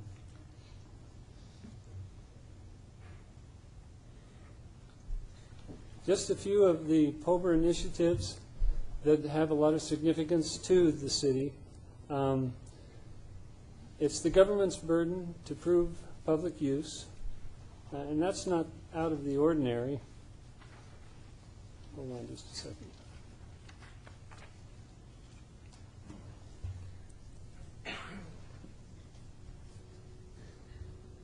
In addition, it's the government's, a property shall be given, let me start over.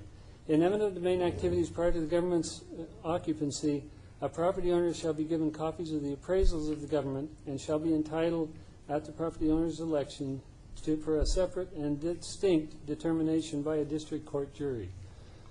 That last part is the worrisome part. If everything that goes to eminent domain has to be determined by a jury, you can well imagine what that would do to the development process. Another POBR issue, that property shall be valued at the highest and best use without consideration of future dedication requirements, meaning that it's going to be based on its highest and best use. But what POBR is saying is that the highest or best use that it could ever possibly be used for. And you start thinking about casinos and the valuation of property, underlying property in casinos when we talk about those issues.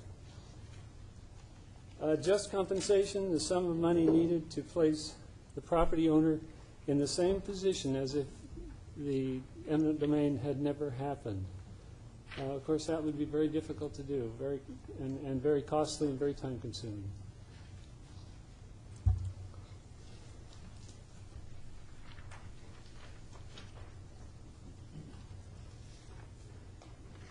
Fair market value is defined as the highest price that the property would bring on an open market.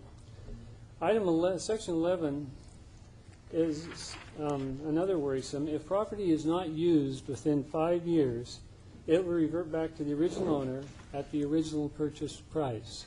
In other words, the owner has the ability to buy that property back at that original price. Once again, this has some significant consequences for local government. If you look at the US 95 widening, if you look at the bridge across the Colorado River, if you look at a lot of airport issues, take longer than 5 years to be built. And so would those funds that were raised and that property was raised have to be given back to the owner? Section 12, I believe it is the property owner is not responsible for legal fees. In other words, if they file an action, it could be a frivolous action. The attorney fees will all be paid for by the government. Government is any entity that has a power of eminent domain. That just identifies not only cities but counties and states and so forth. And any provision shall be deemed a separate and freestanding right. I've highlighted 9 sections. Those are the ones that ended up in the Constitution. Originally there were 14, but 5 of them were pulled out of over the course of the ballot issue. 5 of them were pulled out because they were, there's probably a legal issue for it, but as I understood it, they were duplicative or they didn't really apply to the issue at point. So last year when this initiative was being promoted, there were several folks that came out against it. I'll read a few of those. North Las Vegas came out against it. The Nevadans for the Protection of Property Rights, the Henderson Chamber of Commerce, Las Vegas Chamber of Commerce, Nevada Contractors Association, the AGC, the Southern Nevada Home Builders Association, Nevadans for Nevada, Clark County Regional Flood, Las Vegas Valley Water District, Regional Transportation Commission, and a host of individuals, all coming out against POBR as it was styled in the election last year. Our recommendation, at least to be considered, is from this meeting is for the city to help with a community-wide effort to educate residents on the impacts of POBR between now and the next election in 2008. The third item I just want to talk about briefly is the legislature that's coming up. Right now, at least when the white paper was written, there were 10 known bill draft requests at the Nevada legislature that they would consider or may be considering in the year 2007. In October of this last year, the City Council unanimously voted to approve a resolution stating that the policy of the city is to not use eminent domain to take private property without the consent of its owner for purposes of a transfer or lease to another private commercial enterprise.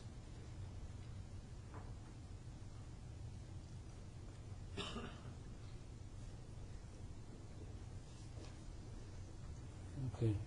And that's what we're looking at as far as the legislative session is concerned. We don't know what the bill drafts say at this point in time. We do know in the past that we've dealt with things like limitations on private transactions, on the public to private or private to private transactions, the definition of public use and what it is, ascertaining blight, also establishing hearing requirements, determination of value, determination of fair market value. And all of those items have come before, over the last several years, have come before the state legislature in some form as they wrestle with this issue. So the second recommendation we would have coming out of this workshop is to actively support the determination of the eminent domain issue at the legislature.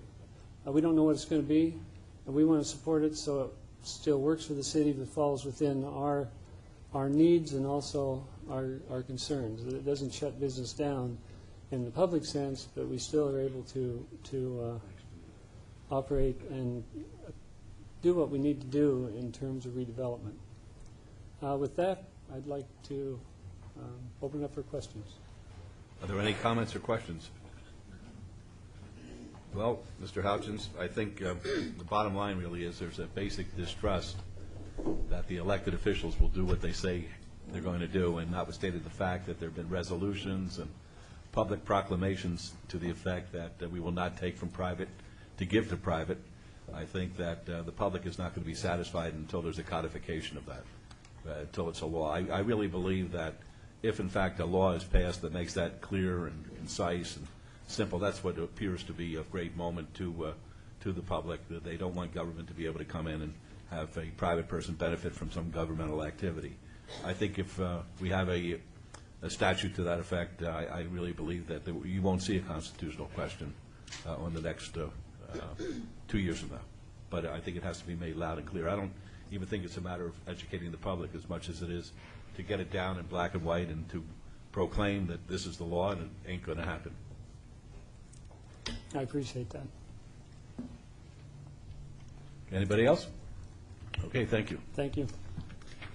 Mr. Truro? Thank you, Steve. And our last presenter today is on the telecommunications franchise. That's Mark Vincent. There you are. Thank you, Ron. Good morning, Mayor. Good morning, Council. I guess we saved the biggest for last.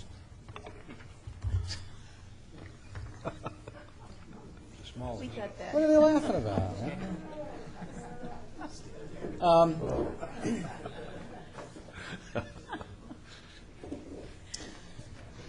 You might say, what's the issue with telecommunications? What do we hear about today? A couple things I'd like to clarify first. Oftentimes there's a little confusion about what we mean when we talk about telecommunication providers. It means different things to different people. A lot of people think of voice transmission. Some people think of video. We like to think of telecommunications as all three aspects, which include voice, data, and video services as well.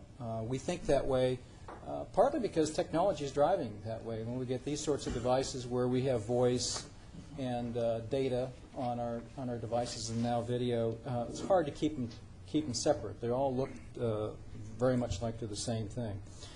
In terms of federal controls, the federal government does give us some varying degrees of of authority to control voice and video, but it does not give us any authority to control data or internet-type communications. And why that's of interest to us is when we start having new technology like voice over internet protocol, and someone says that is a data or an internet transmission, not a voice transmission, and you can't tax that or regulate that, then it becomes of interest to us. The two reasons why this subject is important to us, probably the most important one that we sometimes forget about, is just the control over our right-of-way. We don't want folks going into our right-of-way to put services in our streets without having some control and some gatekeeper in terms of public works. But the other reason for us to be interested, and there's a lot of money at stake for us in terms of our fees. When we talk about our telecommunication, it's important to recognize that we're talking almost $15 million worth of revenues that we generate. The city has 9 franchise agreements with some telecommunication providers that generate about $9.5 million. Now, the two biggest players of the 9 are clearly Cox and Embark. They constitute about 95%, or about roughly $9 million of that.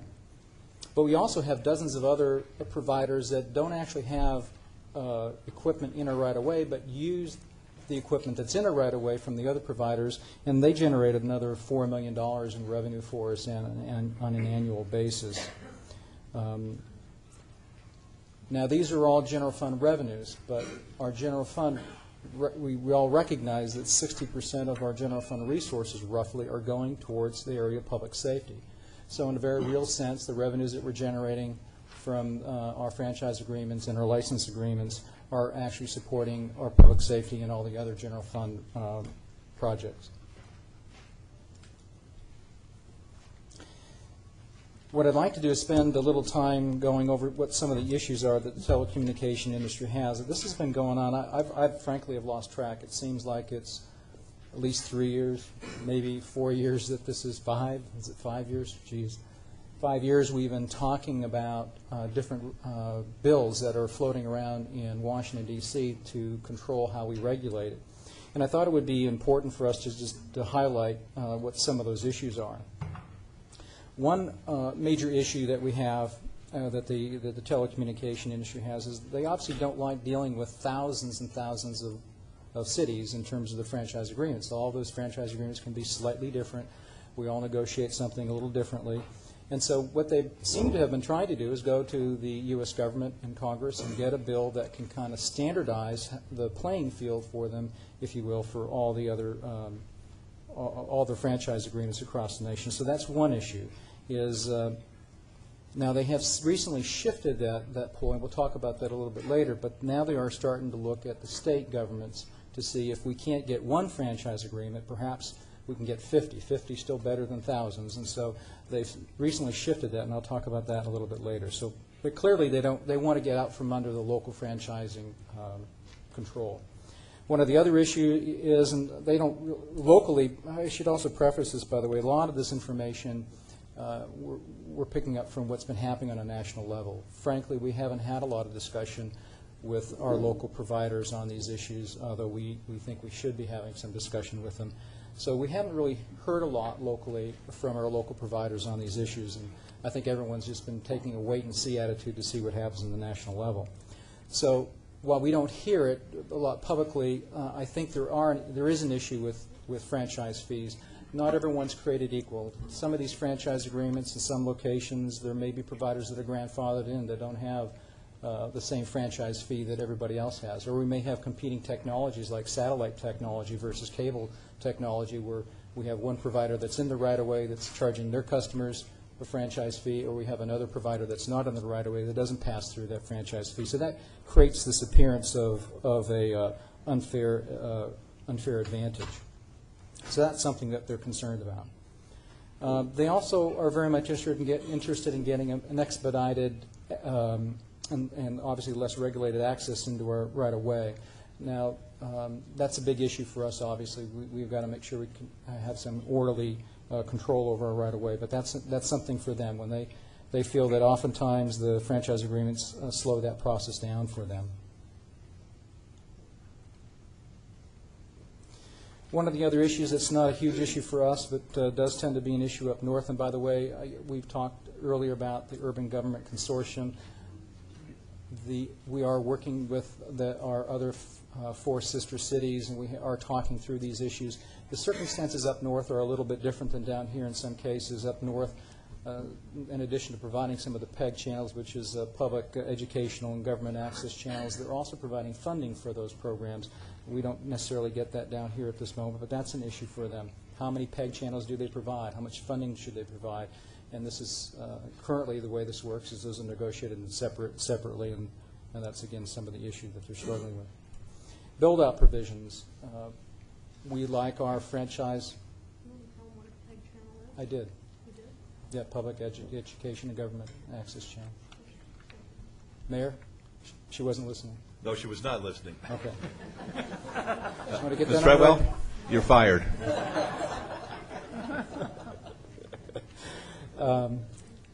One of the other issues, again, is build-out. When we have a franchise agreement, and by the way, these are not usually exclusive agreements, as you can tell. When we have 9 franchise agreements with telecommunication providers, they're not exclusive.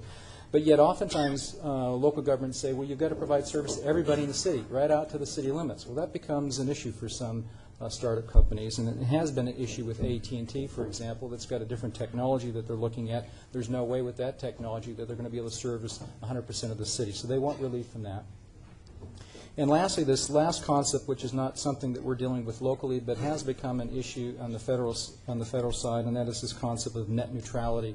There's some concern, I suppose, in Congress that without regulation, certain providers will be able to control the content or the pricing of certain content providers in a manner that would be discriminatory. And the idea for them, I can understand some of the idea for them is if you have someone who's downloading large picture formats, they're using up a lot of space, perhaps they should pay by the drink or by the size, whereas someone who's just online doing banking perhaps doesn't use as much space and should pay a lesser fee. Right now, there's no difference. With respect to the legislative approaches, I mentioned the federal side, which is the 2 most prominent bills. There have been several, but the 2 prominent ones currently today are the Barton and Stevens bill. Both of those appear to be stalled right now. They were stalled before the change in the congressional shift in power, but I think they're also stalled for other reasons. But when we look at those 2 particular bills, and particularly the Stevens bill, it's not that bad of a bill for us. One of the things it does that we particularly like is it defines gross revenue, and it doesn't provide for any exclusions from gross revenue, which becomes an issue for us in some cases, what's an exclusion and how that's defined, and we've have conflict over that issue. The other thing that the Barton's bill did was that while it standardized, attempted to standardize the franchise agreement through perhaps using the FCC to do that, it did allow for each individual entity to enter into its own franchise agreement, so it still retains some control, and there was still some room for negotiation. We like that aspect of that bill. But those 2 bills particularly are stalled. Now, what seems to be happening is, since there hasn't been a whole lot of really good movement, folks like AT&T and Verizon seem to have now shifted their plan of attack and are now dealing with state legislatures to try to enact their own bills to preempt some of these things that they don't like. And they have been successful in 10 states so far, most notably California, Texas, Arizona, some of the states that we've been watching. Now, there doesn't seem to be any universal format, but the idea that they have been successful in some states and seem to have been shifting their approach is something that got our attention, and we've been watching, and we'll talk about that in a second. We do expect, I think Ted mentioned that Senator Townsend will have his bill. We do anticipate, we're aware that the telecom industry has been meeting and is working on their own bill. We expect that will show up either through Senator Townsend or through some other way. So we know that that's going to be on our agenda for this coming session.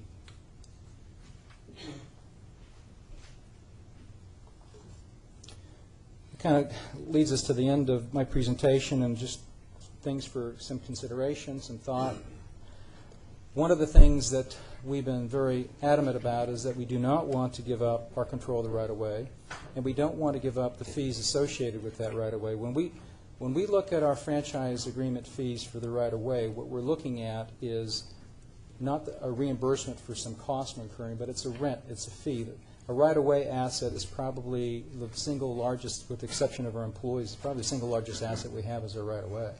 And for the use of that, we should be able, for the benefit of the public, for the benefit of our citizens, charge a reasonable fee, a reasonable rent for that. And that's what that's all about.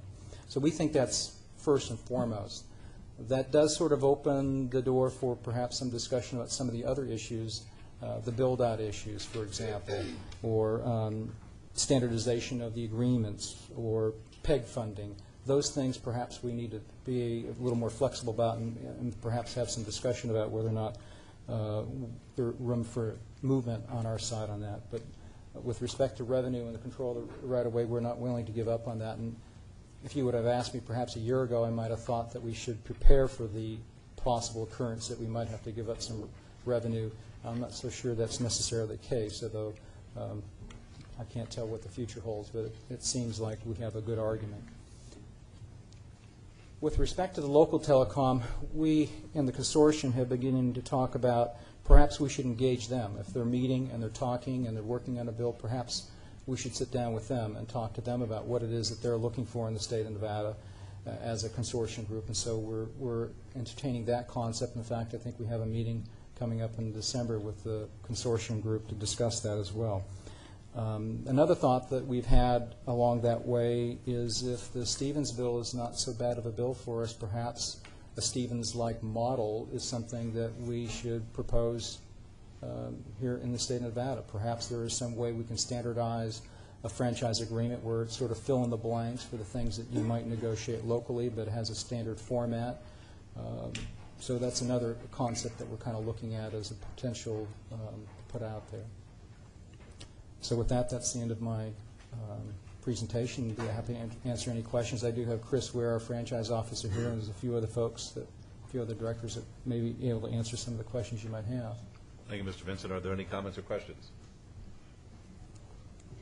I would just like to ask, are these companies, the telecommunication companies, are they in financial trouble? Is that why they're doing this, or this been something that's just bothered them? It seems that any time there's an opportunity to grab an airwave, or they go for it, and it doesn't seem to be because of financial difficulties or a need. It's just for more profit. I do not believe they're in any sort of financial trouble. In fact, I can tell you that in the first 6 months of this year, they spent a collective $110 million lobbying Congress. So there doesn't seem to be a shortage of money behind this subject. Did they open up the TV airwaves more to them? Did they give more paths for television, more frequencies in the last 4 or 5 years? I don't know if I could answer that. I can answer just generally that I do believe the opening up to competition is a good thing. I think that's one of the issues that they've been struggling with is competition's good. We want to stay in the forefront of this technology, and by deregulating us, much like you did with the banking industry years ago, would be a good thing. And that may be the case. Chris, can you answer the question about channels? I thought there was legislature before Congress sometime within the last 5 years. Well, good afternoon, Council. Chris Ware for the record. There's a couple things I can say. One is, and you may have read about this, the present plan, and it's been going on for a long, long time, is to eventually get rid of broadcast analog television. And that's going to free up a lot of spectrum, which the government wants to, A, give to public safety entities, and B, auction off for other uses and make some money for the federal government. That may be one of the things you're thinking of. And the present plan is that the analog broadcast television will go away, and I think it's February 2009 after the Super Bowl gets done. So that may be one of the things you're thinking of. There will still be broadcast television. It will just be all digital television. And I'm not sure if that really addresses Well, your that question. might be it, because when they moved in that direction, the question was if they were going to auction it off to the highest bidder, because I know the industry was trying to keep it down lower.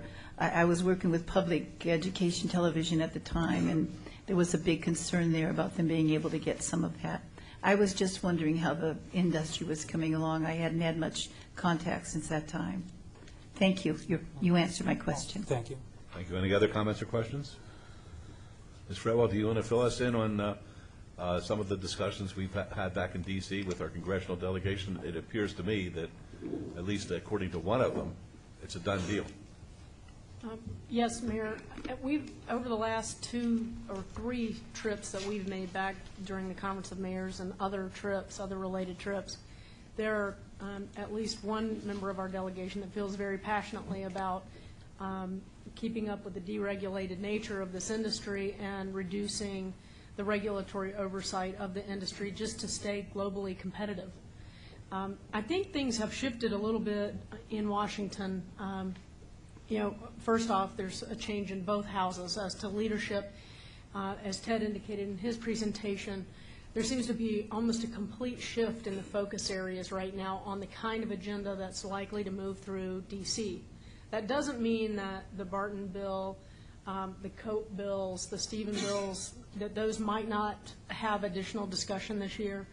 But I think there probably will be more opportunity during that dialogue for us to continue to push for the kinds of principles we think you'll direct us today to continue to push for: control of the right-of-way and a reasonable fee for use of the right-of-way. And we'd like to streamline things too. I mean, we don't want to be overburdensome from a regulatory standpoint either. I don't know that it's quite as cut and dry as maybe we thought. Just like Mark said, last year we were kind of preparing for a reduction in revenues as a result of how much momentum some of these bills had on the Hill. I don't think there's quite as much anxiety about that right now. I think there is, you know, a significant level of discussion and push that will happen during the state legislature, which is why we brought this item to you today. Because there's been a franchise bill in Virginia, one in Texas, and some other states across the country where instead of having individual local franchises, a statewide franchise has been adopted, which creates some unique situations for existing contracts, which Brad may want to speak to, but also helps the industry have a more predictable regulatory environment instead of a much more diverse negotiation pattern like they have in other states. We're fortunate because we're relatively small, with a small number of local governments, with a manageable number of telecom businesses here. There are some cities and states that have hundreds of these. So it may be something we can work through at the state level, and I think the recommendation to really sit down at the table and talk to the telecoms in earnest and see where they're going, talk about our issues, is probably an appropriate next step. Thank you. Brad, did you want to say anything? I'll just be happy to answer any questions. I would just state as a general rule, you know, the United States Constitution prohibits the passage of any law which interferes with existing contracts. It's certainly something we would assert if the law changed and interfered with our existing franchise agreements, but we hope to never be there. Thank you. Yes, Mayor Protem. I guess the one question I might have is, are they readying us for cutting the franchise fees that we receive now? I mean, they can do whatever they want up there as long as they don't try to cut my fee. Councilman, the two particular bills that are being looked at right now in Congress, the Barton bill and the Stevens bill, neither one of those actually doesn't take any revenue away. There could be an argument that it might prevent future growth. One of the issues we have with the state, for example, is if the state were, if a bill was introduced that controlled the franchising at the state level, that would then give the state a certain amount of control. And what would they do? I don't know that. For example, I might doubt that they would take anything away, but they might enact it in such a fashion that future growth goes to the state, or they might enact it in such a fashion that they'll deduct from the fees their cost of administration of a statewide franchise and things of that nature, what we want to pay attention to. And we would like a standardized contract, but we'd like to have it managed at the local level. I might add that some of the other local governments across the country have varying rates, Councilman. So most of the discussions about a fee cap or a fee amount is around the same amount that we have today, around 5%, which is the statutory cap. In other places, it's 7, 8, some places 10, 12%. It's pretty high. And so in those instances, in those other states, if there was federal legislation, they probably would not only see maybe a decrease in the growth of those revenues, they would probably see a slashing, cutting in half in some instances of the amount of revenue they were receiving off franchise fees. Well, my own concern was I don't want anybody in the legislature trying to take money away from us. Me neither. Councilor Russ. And I'm going to join Mayor Pro Tem. Mark, Mr. Vincent, in our backup here, I think one of your overheads there, these are general fund revenues. Yes, sir. That make up 60% of our public safety services. I'm sorry, I think you misunderstood. They are general fund revenues, and so as such, 60% of those revenues, that $14.5 million, 60% of that goes to support public safety. So if you take those away, in essence, you're taking money away from other general fund services, which predominantly is public safety. It'd be about $8 or $9 million that normally would go into public safety efforts, just as a proportion of our general fund budget that would go into support public safety type activities based on the 60% of all our revenues being invested in public safety. Well, I'm going to, again, side with Mayor Pro Tem. I don't want to see any of these public safety revenues decrease. How on earth do we substitute them? Where do we find those other necessary funds to do that? And Betsy, you pointed out that in other parts of the country, 8 to 10%, and we're at what, 5.5? We're at 5. 5.5? Just 5. Just 5. Flat. Well, they're getting a bargain here in the South. So. It is interesting to note that in Nevada, not all Nevada cities have the same rate. There are some Nevada cities that have rates lower. State law prohibits us from having a rate higher than 5%. In Nevada. If I may make one more Sure, comment. certainly. Other areas of this state do not have the kind of population growth that we have continuously experienced for decades. So I can understand that, but I cannot support anything that detracts from the revenue for any of our public safety areas. Thank you. Thank you.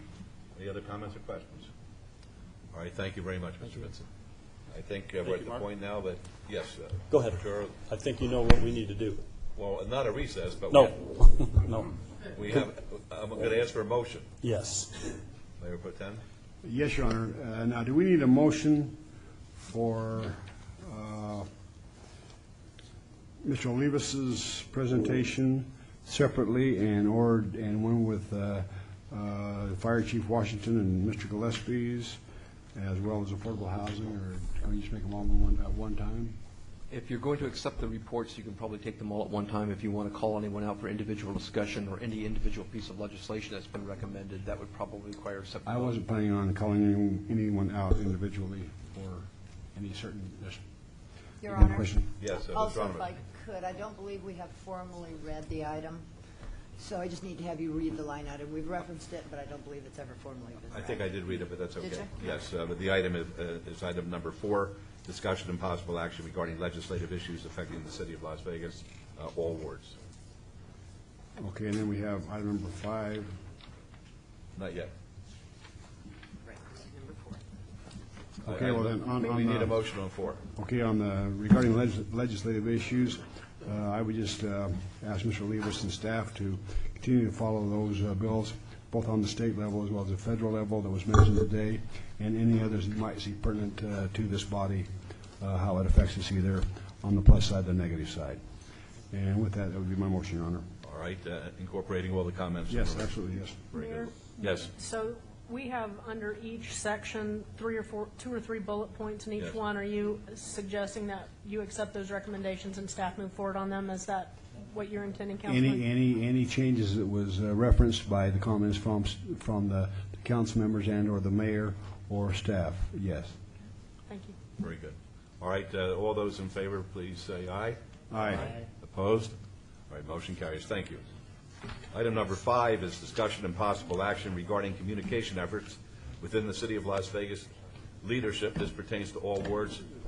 I think a 5-minute recess because we're going into this, and I think this is something that we'll want to finish once we begin it. So let's have a 5-minute recess. Once again, we'll come back here. Before we go into that, though, I just have a question of our agenda then. With the other items that we heard here for discussion today, we're not going to make any motion on any of those items? On all the items, your motion was to accept the reports and to... That was just on Mr. Lewis's, though. No, and all the sub-presentations under that. Okay. Councilman, that's what I was asking about, because in each of there were 3 or 4 bullet points in at the end of each presentation, items for consideration. For instance, supporting the Regional Public Safety Center, supporting an appropriation for the Regional Public Safety Center, supporting representation on the State Homeland Security Commission. It was my understanding that when we voted, we were voting to adopt those suggestions. Yes. Okay. And direct staff to follow through accordingly. That's fine. Okay, I think we're clear on that this week. All right, let's take a 5-minute recess. We're going to come back and we're going to discuss item number 5.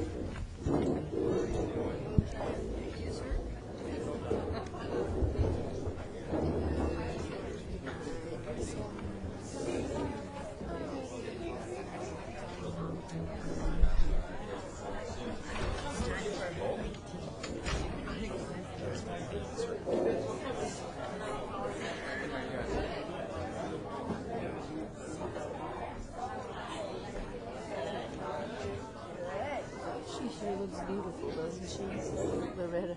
That's awesome. She's very nice.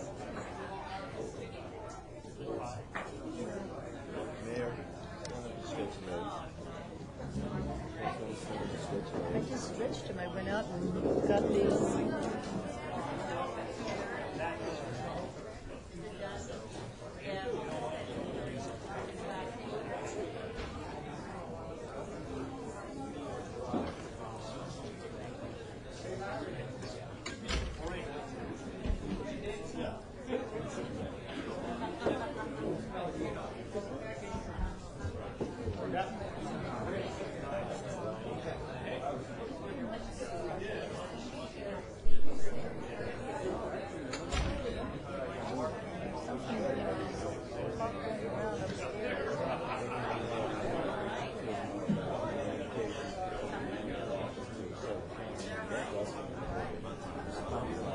I'm sure I'm in here somewhere in the name.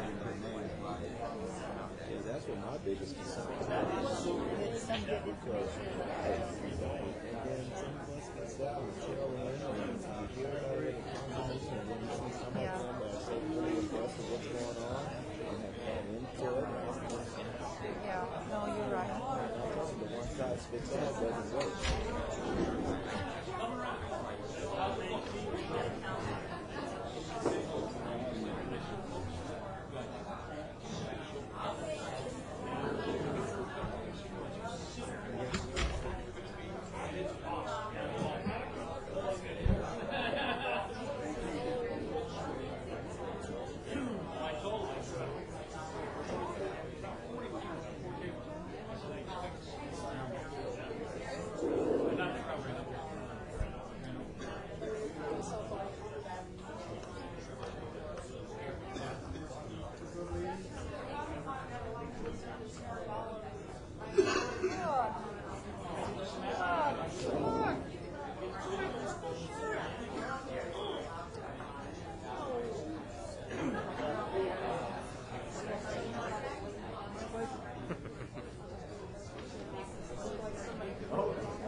Chicago and St. Louis.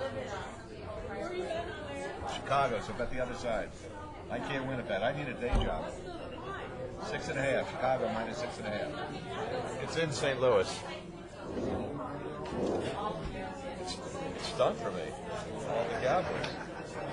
I didn't do well yesterday at all. Did not do well. How long do you think this presentation will be? Right. No.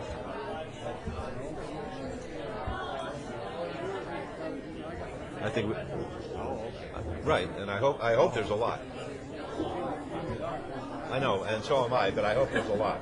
Well, if you get extra time Saturday night, we're so glad. Yes, absolutely.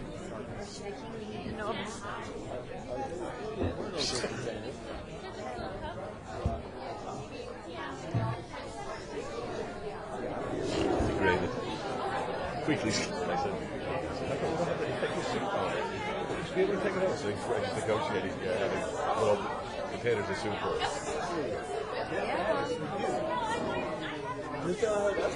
Did I get any soup? Didn't get any answer. Did I get any soup to get home? We all want soup to go. You are too damn slow. I'm tired. No, my dessert. I thought for everybody. No, the bag is refrigerated soup. You're going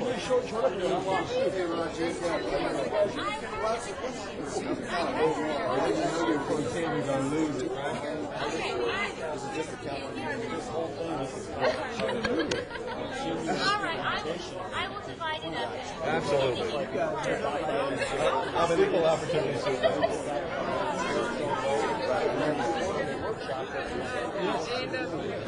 I'm an equal opportunity soup man. Let the public have soup.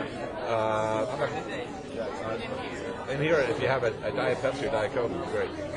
Good.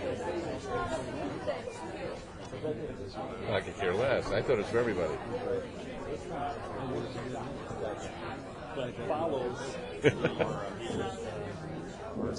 measures adopted by So what happens in What's that? 75? Oh my God. They don't know what Still there's property in Las Vegas.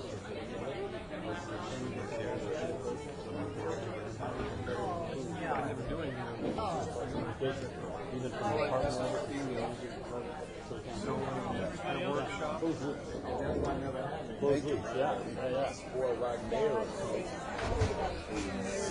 It's outrageous. But I'm the guy who said, but I'm the guy I'm the guy, I didn't know. We're like the homeless with bacon. Cannot feed you with a community center. No feeding. I mean, just know what the left hand is doing. Well, I got my 3 little saviors for my 3 little kids.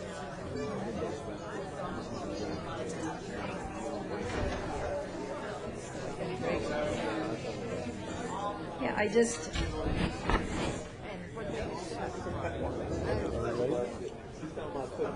Have some fun. You should heard the miserable comment. That's right. All the same dad and mom.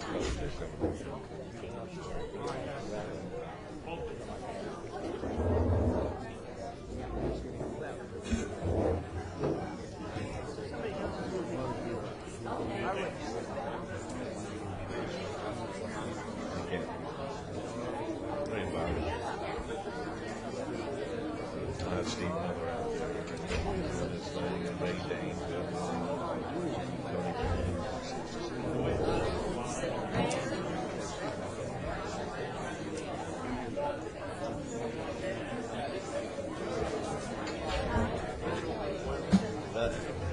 Look, if they don't know what we're doing, forget about it. I can care less. I mean,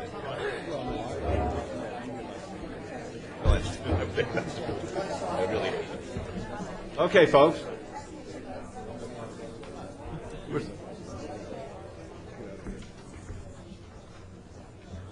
Councilman Weekly was serving soup. Good job. Good job. All right, we read into the record. We should do it again, I think. Item number 5. This will be discussion and possible action regarding communication efforts within the city of Las Vegas. Thank you. Leadership pertaining to all wards. Mr. Padero? Thank you, Your Honor. I've had a very interesting couple months to sit and listen a lot to the council, the city manager's office, the city attorney, and several departments who regularly report to the council in briefings. And as I thought about presenting today, I was looking for a theme. And the theme, the word that came to me was opportunity. And so what I want to look at this session as, seize the opportunity. For a couple months now, I've been interviewing people, talking to people, looking at a lot of information. And here's what we're going to do for this session. We're going to review the findings. We're going to get your sense from the council of the findings. We think they're okay. We think they're not okay. They're okay if we make some modifications, and so we're going to look at doing that. And then you'll give direction to staff to the degree that you think you'd want to implement some change. Points to emphasize up front. Let me say this.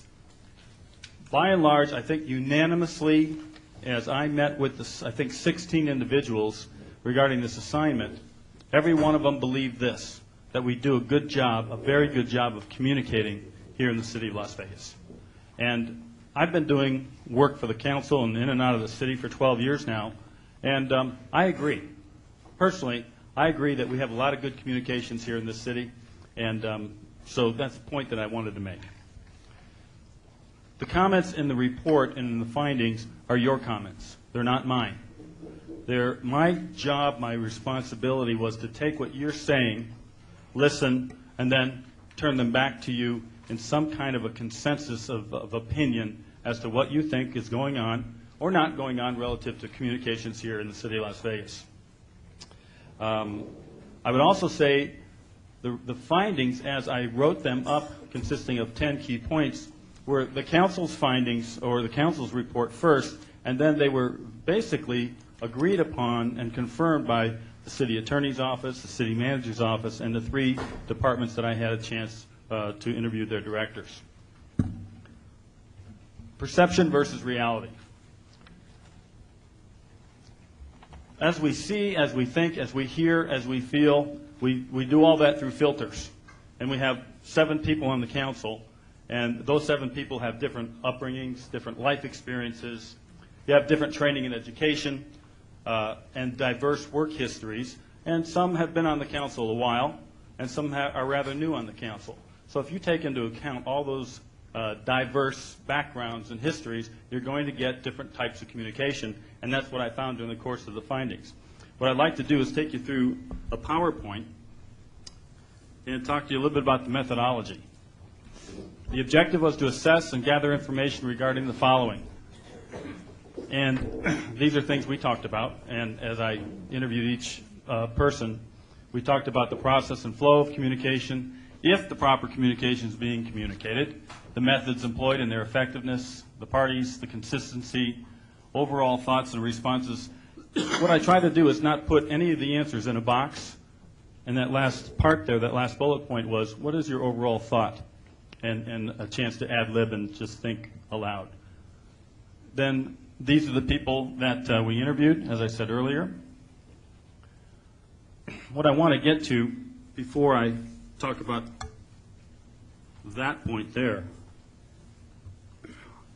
when you rated your communications, Council, you told me that you communicate better as an individual than you did as a council. Okay, that your communications was okay and you thought it was pretty good, but the council overall could do a better job of communicating. So take that into account as you think about what we're going to go through here and what we and where we need to get to. The whole council members' overall rating, the council to council, was below average. And then again, your own communication was good. The city attorney and the city manager, they don't have a whole lot of foundation, so the findings didn't have a whole lot of information as between the city manager and the city attorney communicating, because they're just not involved in it that much. Excuse me. Yes. Mayor Pro Tem. Councilman Reese. You talk about communications, and I found with me, you know, with the way things are today, you're about half scared to say too much to Councilman Brown or too much to Councilman Wolfson, because you don't know what you're really allowed to say to them or even an item on the agenda. You know, to me, it's like you say two words to somebody, and all of a sudden it's in the Ralston Flash that you're unethical and you're doing this and you're doing that behind closed doors, and you're coming to a consensus and all this other stuff. And so I find it really difficult to come out and really say what I'm thinking to anybody. You know, but to the city manager or even to the mayor, I feel a lot more comfortable talking to them, you know, or asking them questions at least. But like I say, as far as communicating with my other council members, I mean, I know that their doors are always open as well as my doors are always open, especially in some item in their ward. But to me, is it against rules or regulations to have me call Councilman Weekly and say, Councilman Weekly, I need your vote on this issue? See, now that's again, you're stepping over a boundary there. I think where you're doing something you're not supposed to do, I guess, or something. That's the way I feel anyhow, or what's happened the last couple of years and stuff. Well, a lot of what I found in listening was that you all remember. Don't forget, this is a part-time job, and many of you have professions that take you outside the council to do whatever it is you do, and so the exchange is limited by the mere fact that people have different schedules, and so you're not available to talk to each other enough, or as much as maybe you'd like, okay, in addition to the diverse backgrounds that people have. But I think what we want to do is open that dialogue, and we will in a minute, Mayor Pro Tem, about council-to-council relationships and not necessarily relationships, but how we communicate. If I may then, moving forward, a couple perceptions. The council city attorney category received the good. This is how the council and city attorney related with each other. That was good, and it was the highest score. Below average, average, good, very good. Those were the ratings. The city council, city manager category, and it's in the backup there, was scored above average, followed by the city manager, city attorney at average, and the council and other departments and staff at below average, and the council members, as I said earlier, below average, and lastly, council liaison to council liaisons as poor. And again, there's some reasons for that should make sense overall. Other points of interest: council members rated themselves lower than other groups. Most of the respondents felt that their individual communications were superior, and this was not just the council, but the city manager's office as well, and the departments. And just so you'll know, on the ratings, they were, as you recall, off the top, within 5 seconds. Tell me what you think. And so that would change possibly if it was a detailed, well thought out response. Let's talk about the assessment. You told me, now remember, this is what you told me about various topics, and there were 10 that seemed to group together.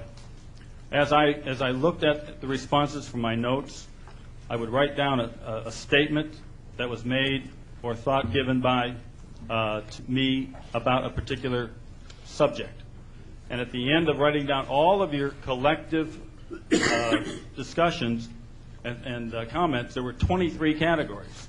Well, that was too many to deal with, so I tried to group them into different categories, and they ended up in 10 points, what I call 10 key points. The first being key point 1, joint briefings. Information exchange is inconsistent from councilperson to councilperson. Council members have various background and years of experience, which is why that is so, and individual briefings waste time and resources. What the council said was, we would like to see some joint briefings. Joint briefings do what?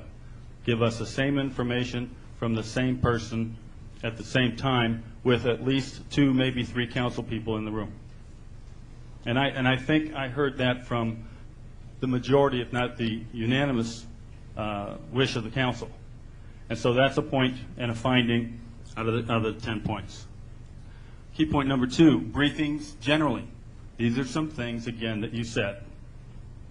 Different staff giving different briefings on the same subject was problematic.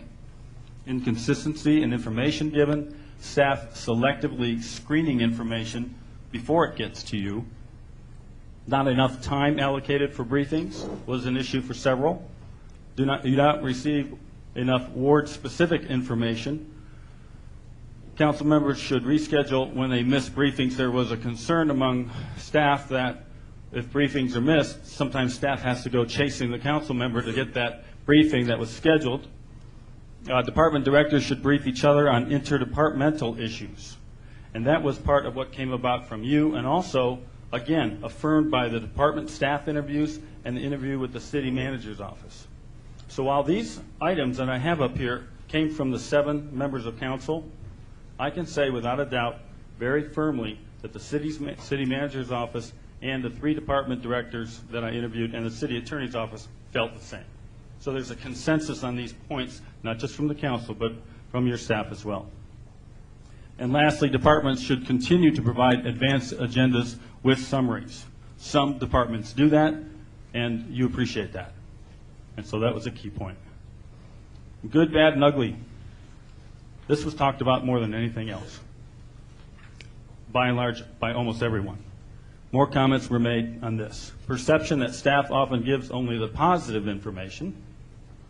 Need to create a culture where staff does not fear giving council all relevant information. And as I go through this, folks, if there's comments you'd like to make for clarification, let me know. But these are the 10 key points. Timeliness and consistency of information. There is no consistency, according to you, among departments on how information flows. Some council members would like to receive information earlier, especially what we call hot items. Do we all know what hot items are? The sensitive ones, the ones that are going to get in the papers, the ones that have something that we need to know now, an ASAP item. City manager's office should establish more protocols for communication. Council members differ in how they prefer to receive and review information, meaning that some of you are more electronic, some of you are more hard copy, some of you like bullet points, some of you like things written out. And what I found was it would probably be in the city manager's best interest to find out which ones you like the most. And if you can detail that communication to the council, then you're going to have better communications. Need greater accountability in tracking the information. Once the information goes out, who was in the loop on that? Was the right person informed as to who should get the information? Okay? Key point number 5, this was an area that you thought the city manager's office was doing a good job on their city manager reviews and all of the formal meetings that you have with the city manager and all of the instruments and documents that come, I think, on a normal, regular basis from the city manager. But you also said, though, should have standard protocols for how and to whom alerts are sent. Hot items. Council members expressed a better job could be done to identify what's a hot or sensitive item, provide appropriate information to council members, provide information in a timely fashion, and a lot of these relate to other points. You can probably see some themes there. And that the city manager's office should institutionalize the process from the department level up, meaning you've got a lot of directors here who have good information about what's going on, and they know something that might need to get to the city manager and then to you. They should establish a baseline system to disseminate info on hot topics, engage executive assistants and liaisons in the process. So in the communication of hot items, you need to bring all of your staff into that. This is overall called a red flag system. One of you mentioned red flags, maybe a couple did. And a red flag system is just like, here's a piece of information that the council needs to get now. And I'm not sure exactly how urgent that is. I'm not sure if that's a call at home or a call at your next earliest convenience. But the city manager's office should probably know and have a protocol that might be different for each and every one of you. Certain times of the day, certain methodologies for communicating with you and getting a hold of you. And then the substance and content of that red flag information must be developed and developed well. City attorney and city manager communications,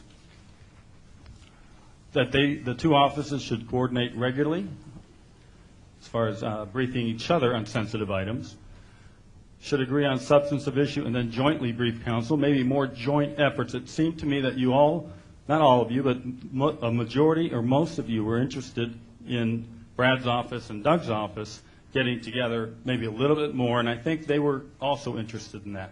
That wasn't just the council saying that. I think the city manager's office and the city attorney's office said that as well. City manager and city attorney should establish a standardized process for alerts, and the city manager should develop standard protocols for communicating information.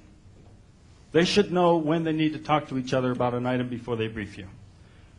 And I think, Brad, you and I talked about certain ways that you can identify issues if you sat down ahead of time and created some bars or some standards, okay, of which to do that. Council and department communications. An inconsistency exists between departments regarding staff members with whom the council directly communicates. Some council members pick up the phone, they'll call a staff member at whatever level. Other council persons might pick up the phone and call the director, because the director's made it pretty clear, please don't talk to my staff person, I'd like to be in that loop directly, chain of command and protocols. Okay? And so there's different ways that differ between some council people with some staff and other council with other staff. And a lot of that's related to relationships, history, people you know, people you feel comfortable with, and so you pick up the phone and you call that person. Might not be the person that should be called, but we need some protocols there from the staff as well. CMO, city manager's office should have more control over information flow. Chain of command not always followed when council communicates with staff and vice versa. And again, protocols and chains of command seem to be a consistent theme that came out regularly during the course of the interview process and the comments that you make. City manager, I skipped one. City manager should work with the department directors to establish those protocols. Okay? Should it be the same? I guess the question is, should it be the same protocol to Doug and then to the director or not?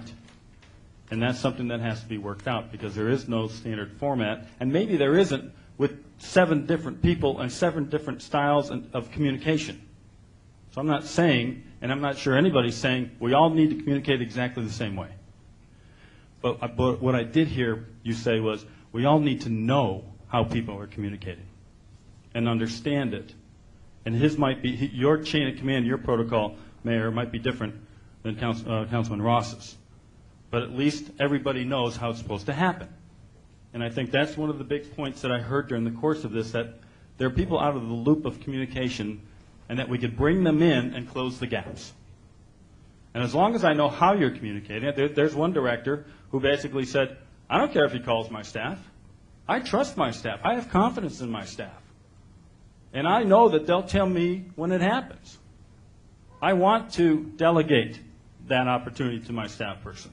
Whereas other directors might say, you know what, talk to me. Talk to me. I want to be accountable for all the information that goes through this office or this department. So you have one on one end and another director on the other end. Does it make either one right or wrong? No. Okay? But of course, I think that has a lot to do with Dr. Selby and his office and how you want that handled as well. Because what I'm hearing from the council is you're asking Dr. Selby, give us some protocols for communication. Help us understand how best we can do that. Timeliness. This issue came up in terms of how long should a council person go down the road with a constituent who has a great project about something? And when should the city manager be drawn into it? And it's not clear how long that process should take. It was just a question. It's up there for discussion.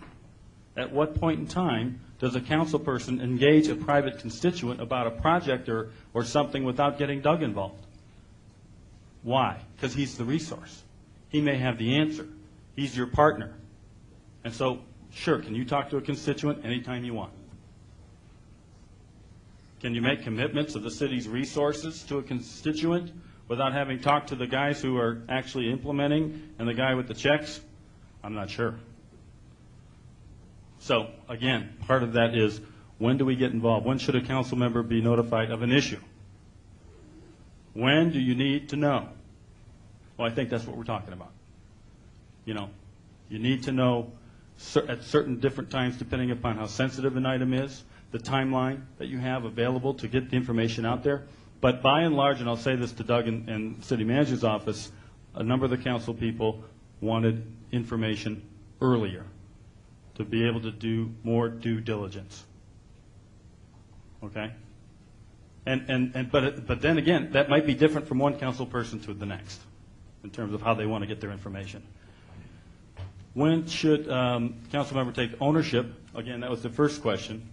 When do you talk to me? When do I talk to you? When do I bring you into a constituent issue? And when do you bring me as a city manager into a constituent issue? Okay? Need a balance between allowing the city manager to do their job and keeping council informed as to what lies ahead. Again, a balancing act. Liaisons. Let me say this about the liaisons. You all think you have the best liaison since sliced bread, and that's a good thing. Because the liaisons serve at you as individual council people, and you've got, I believe that you've got your system down as you relate to your liaison.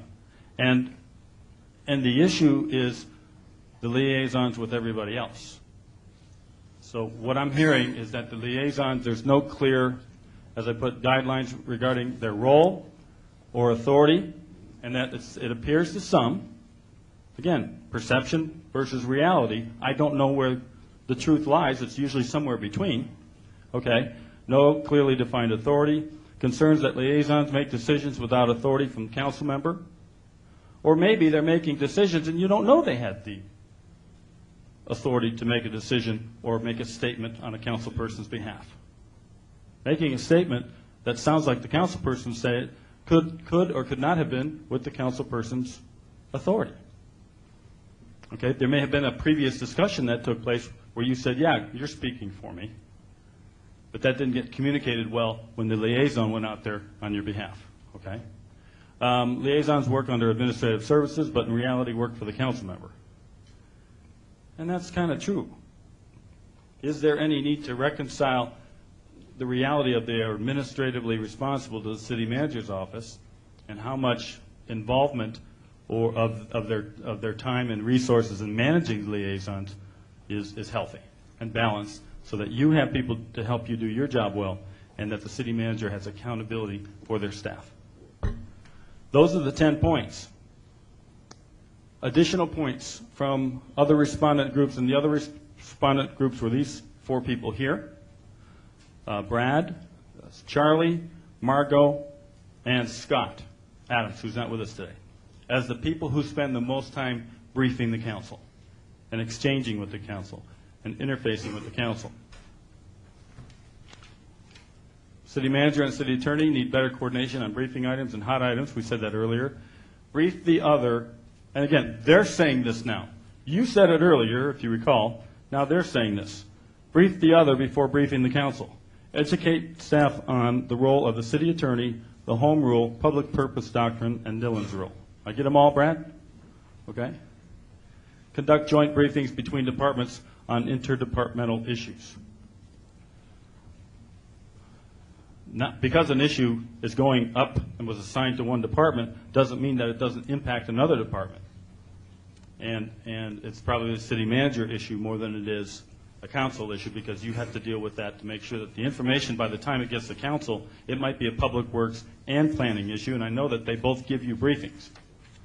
But there might be public works in some other department that's normally not in that loop. Now, during the course of the assignment, the city manager's office did some research from 8 other cities, mostly in the west and southwest, on how they communicate from the city manager's office.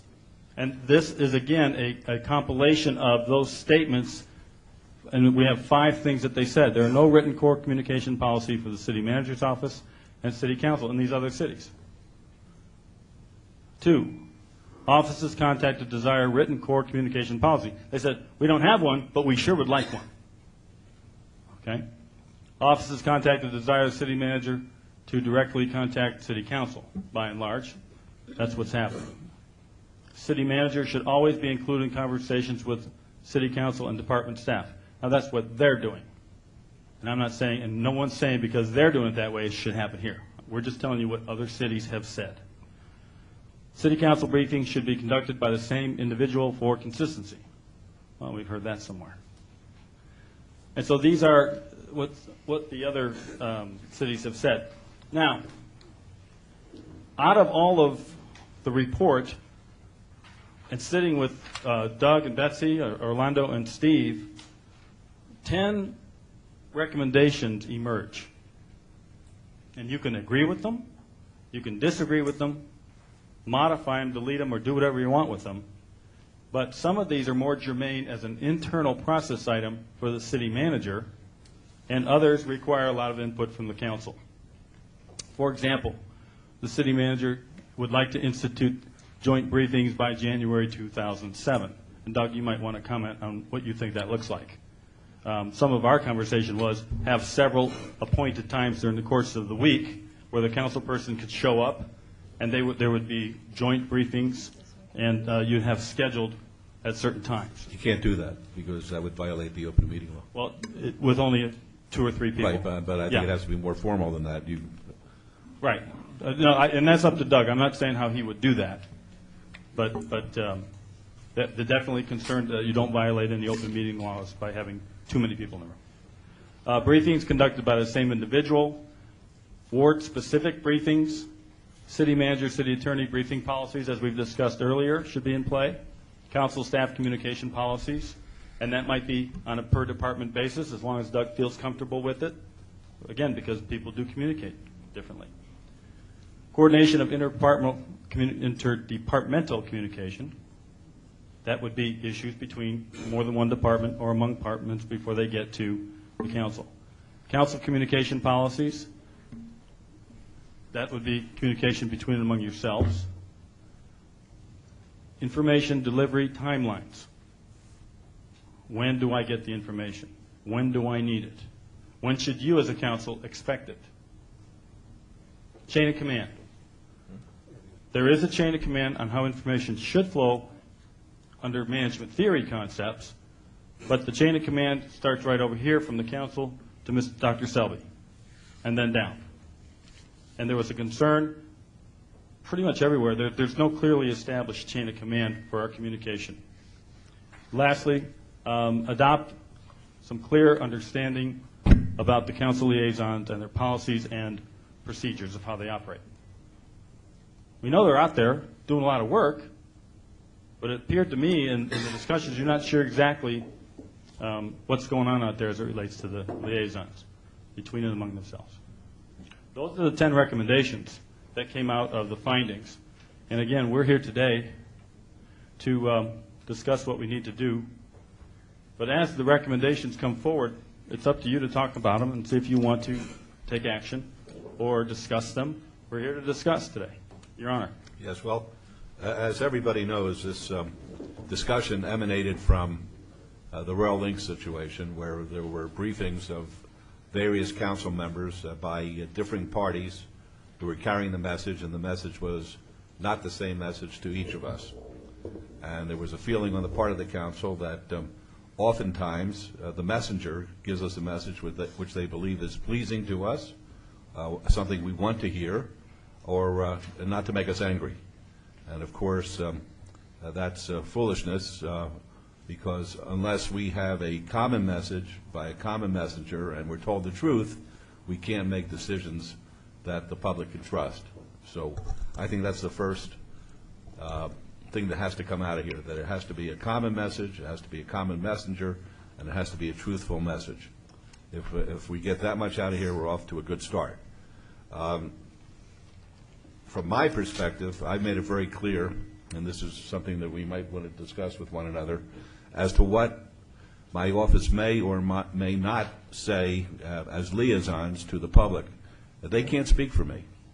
They can say that they're going to get back to me and they will deliver the message from me, but they're not going to speak for me, and I think that sometimes either liaisons may feel they could speak for their council representative, and maybe the council representative wants them to do that. I think it's a dangerous policy when a liaison represents what a council person thinks or what a council person is going to do, or what a council person is likely to do, because there are a lot of different factors at the end of the day which will dictate how we're going to react to a particular situation. And I hope that decisions are not made or are not put in cement until after a presentation is made to the council at an open meeting where we can have questions from all the councilmen and councilwomen going to the person who's making the presentation. Only after full exposition will we be in a position where we can make a decision which we think is appropriate.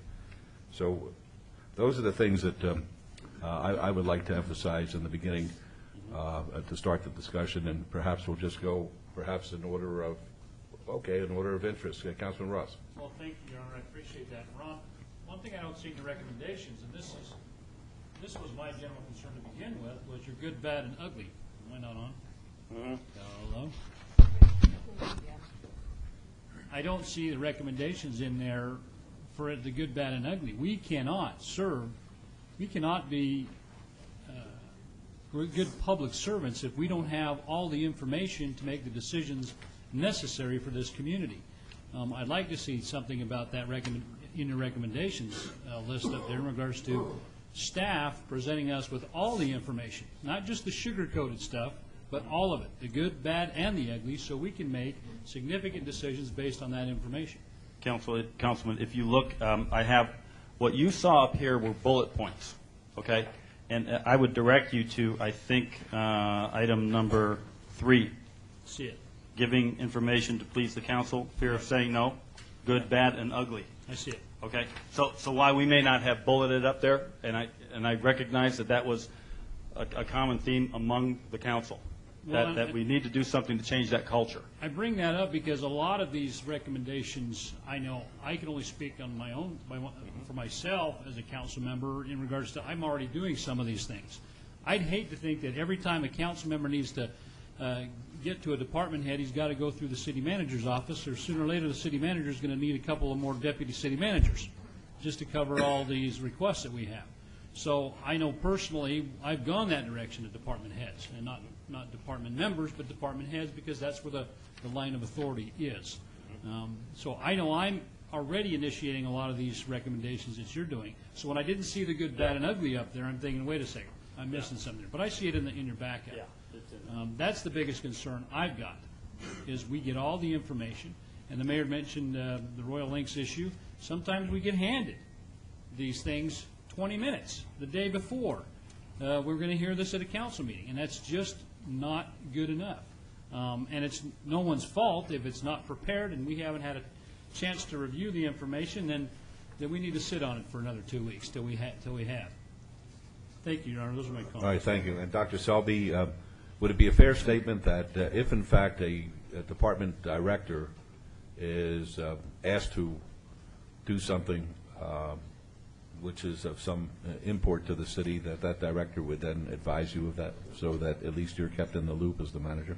That's generally the case. The problem arises sometimes, though, when somebody below the director gets engaged and starts down a process that I'm not aware of, and sometimes I find out from a council member during a briefing that something's happening, and that's where I sometimes get left out of the loop. Well, maybe the policy could be that if a council person or the mayor wants action by a particular department, that they have to go through the department head, who would then make the assignment, or at least to have an understanding that if they go below the department head, that the staff employee has to report to the department head that they have in fact been contacted, so it then could be filtered up to the top. Because I think it's critical that the manager's office know what's happening at each department level. I also think it's important that each council member knows what happens at the department level as well.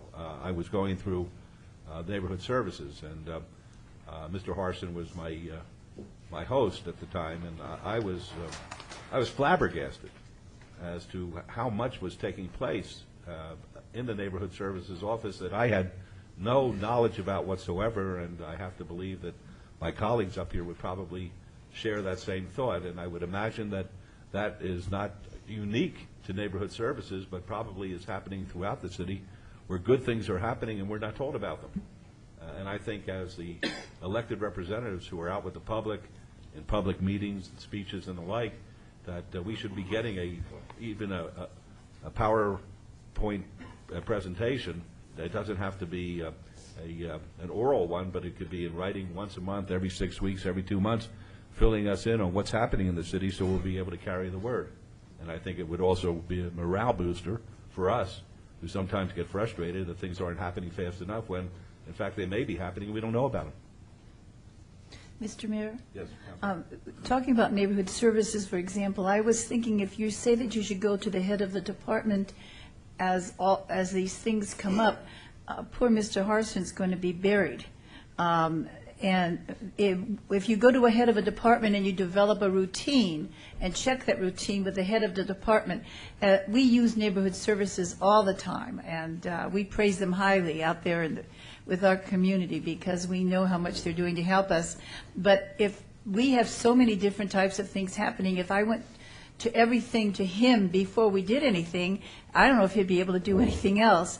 So if you establish a policy within a department as to whom you should go, according to the head of the department, wouldn't that do as well? Without becoming over bureaucratically burdensome? Well, that was exactly what one of the department heads that I interviewed spoke about. He said, I have no problem with Doug going to one of my staff people and possibly even a council person, because I know that they'll get back to me and let me know what the conversation was about. And again, that's a matter of that particular department head has that comfort level with his staff that could happen. And he meets with us each month. Yeah. And goes Sure. through everything. But you've got 16 other department heads who say, well, that doesn't work for me. Right. You know, and so, again, policies per department, and again, I'm not suggesting to Dr. Selby what he should or shouldn't do in terms of directing the directors, but you're right, there are different types of exchanges that take place. Even in certain wards, you have different needs and other things going on that require you to have more, perhaps, attention with neighborhood services than you would possibly with others. Mm-hmm. So how do you deal with that? I think one of the struggles happens when it's out of the ordinary request. I don't want to create a bureaucracy here or hinder communication, and I think what we've done is to allow it to go so freely that sometimes it's created these problems and these conflicts. There has to be probably more, as Ron mentioned, more protocol and more institutionalization of how we communicate so that I can be accountable for those communications. Because right now, the way it is, I can't truly be fully accountable if I don't know what's going on, and a lot of times I don't. If something out of the ordinary occurred, wouldn't you go to the council person and say, you know, this is causing a problem? If I knew about it. And sometimes I find out about it too late to do something. The program or the activity's already... It works the other way, I guess is what we're hearing from Dr. Selby. Well, you know, this is a very sensitive area because each of us in our own right is elected.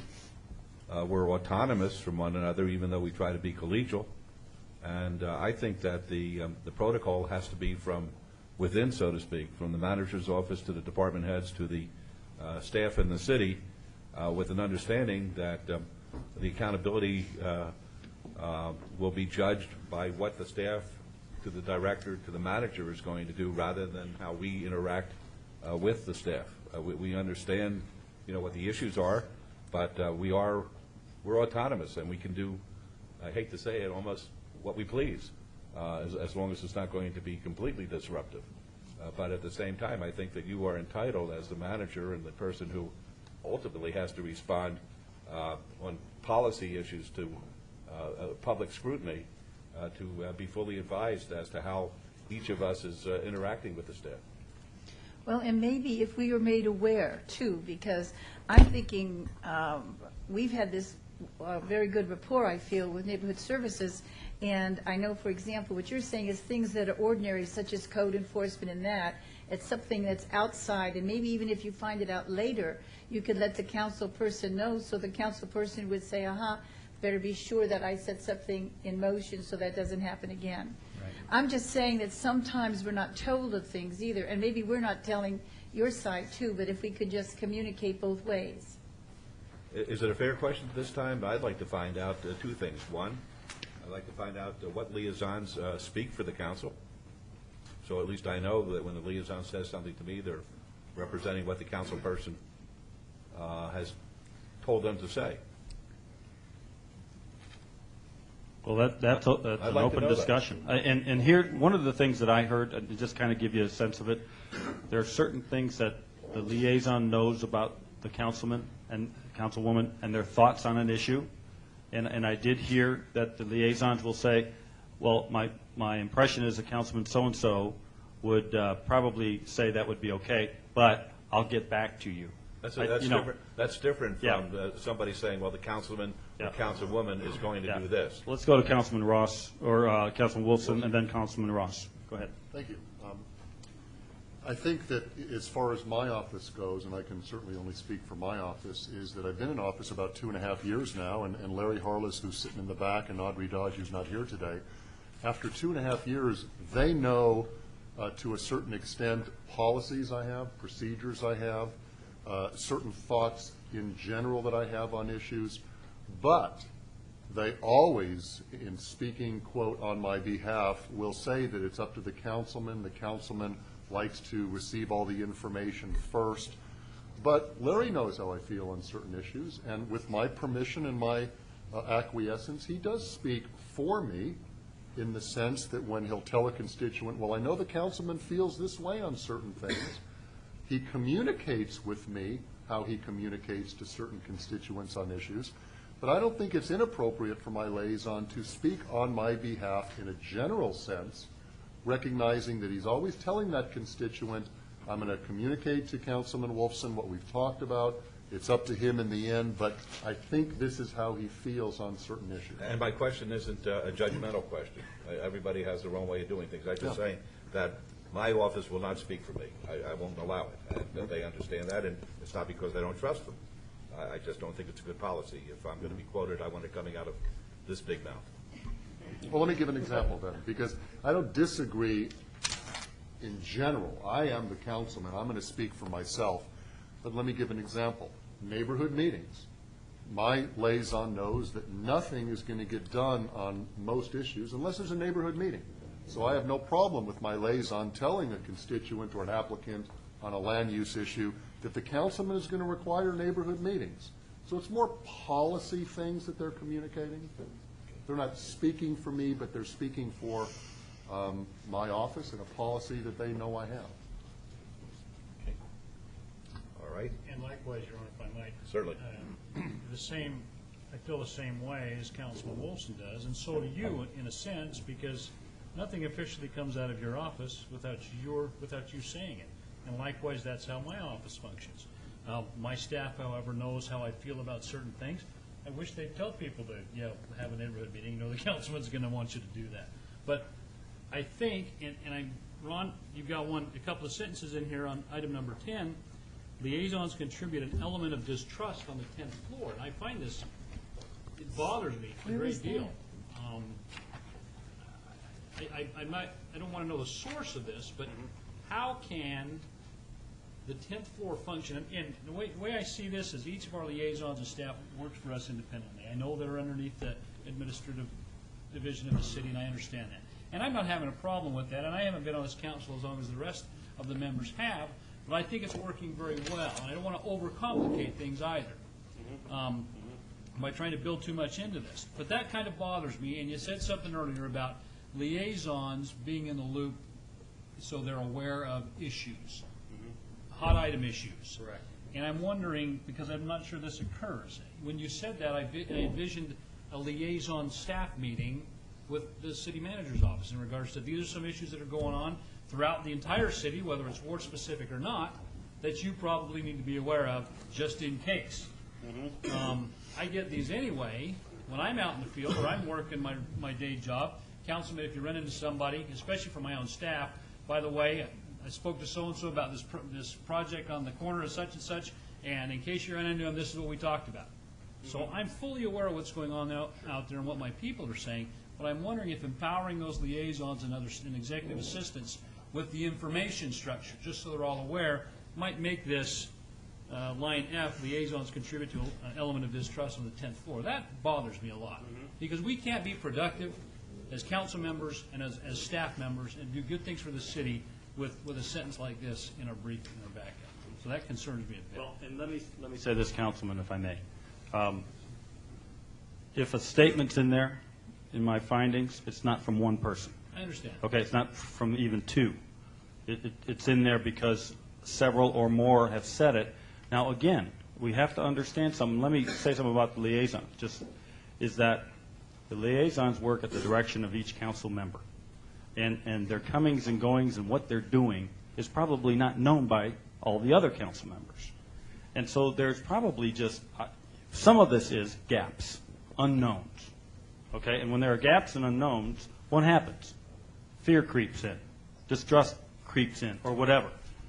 That can, and I'm not saying it is or it isn't for all of them or one of them or whatever, but this is what you said. So I'm repeating it back. This is not, these are not my words, okay? Were the liaisons interviewed, or? No. No, but that might be the subject of further review. But again, perception, reality. And as I said earlier, where's the truth? A lot of times somewhere in between, okay? Mr. Mayor, oops. Mayor Pro Tem and then Council. You know, with me, my liaison's been with me, Loretta's been with me for 12 years. She was the first person I met at City Hall when I was elected. And I was told that she's going to be working for me in my office. And I sat down with her and I told her exactly how I felt and why I felt the way I did. And I don't feel like that Loretta and or Susie has ever said anything or represented me out of my office. Now, if they know how I feel, I'm kind of like the mayor, and I'm going to go one step further. I have a director sitting down there that every time she comes into my office, she just shudders because I've told her on any planning issue, planning commission is not a final action in my ward. I don't want anything administrative to be done. I want to know about it. If it affects my ward in any way, shape, or form, whether it's a cell tower, I don't care what it is. I don't want anybody saying this is okay. And I'm using that as an illustration, Margot. Please don't take any damage by that. I just feel like that when something is said out of my office, it's going to be from me. This is the way it is. And I'm sure that Loretta and Susie both know. In fact, I would bet my life on it, that nothing's ever goes out of there without them saying, I'll have to check with the councilman first. And so I don't know whether that's good, bad, or whatever. It's just the way it's been. And I've always felt comfortable in knowing that when they go out there representing me, they're going to say, well, that's good, that's fine. I need to check with the councilman. I know that even before I have meetings set up, either one of them will call me and say, this person wants to meet with you, and this is the reason. And we've talked to him, we explained to them, and so on and so forth. I told them that we can take care of it or whatever, but I want to check with you first to see what you want to do. And so I've always felt like, and I've never questioned what happens in Councilman Brown's office or Councilman Ross's office with their liaisons and stuff. I know at one time there was talk about putting the liaisons on time cards. And I went through the ceiling. I said, they are on salary. We have meetings at 6:30 in the morning, 7 o'clock in the morning. We have meetings up until 8:30, 9. I don't like to go past 9 o'clock at night, but we have had meetings. And there's no way you can compensate for that. And so I've always felt comfortable with the liaisons. I've always felt comfortable in saying hi to any liaison I see on the 10th floor. And I would hope that the other council members feel the same way about my staff. If there has been a problem, I certainly wish they would have come to me years ago and said, hey, I heard this or whatever. And so I feel confident in having something like this before us. I feel comfortable talking about it in a forum like this.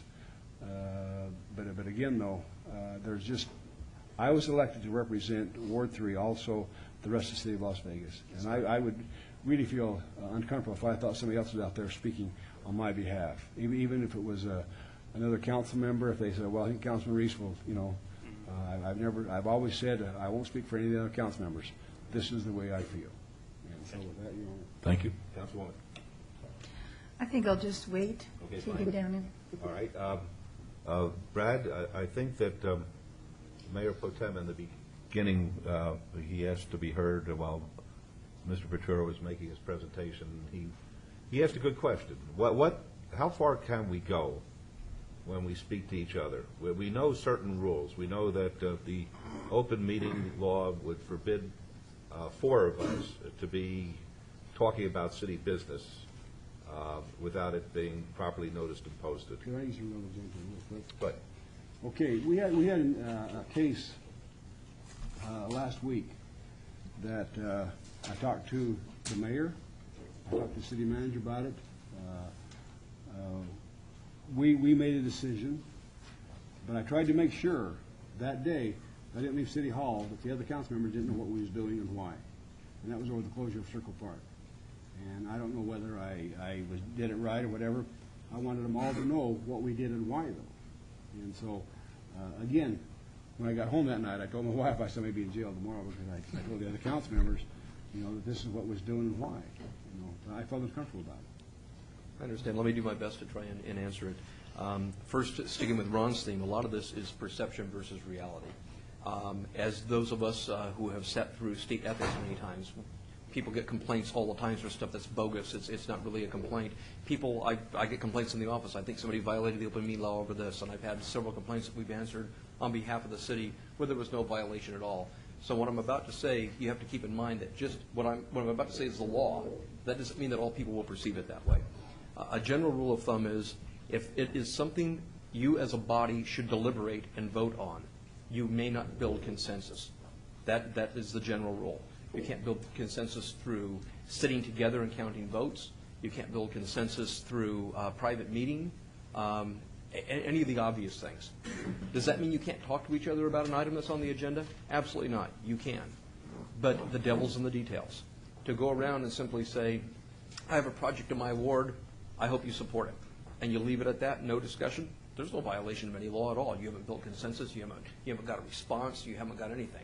Councilman Reese, in the situation of Circle Park, not even an agenda item, it's purely a manager call under our code to inform the council members that this is what's going to happen because it's a high-profile issue is absolutely appropriate. You're not building any consensus, you're not trying to avoid a vote on an issue.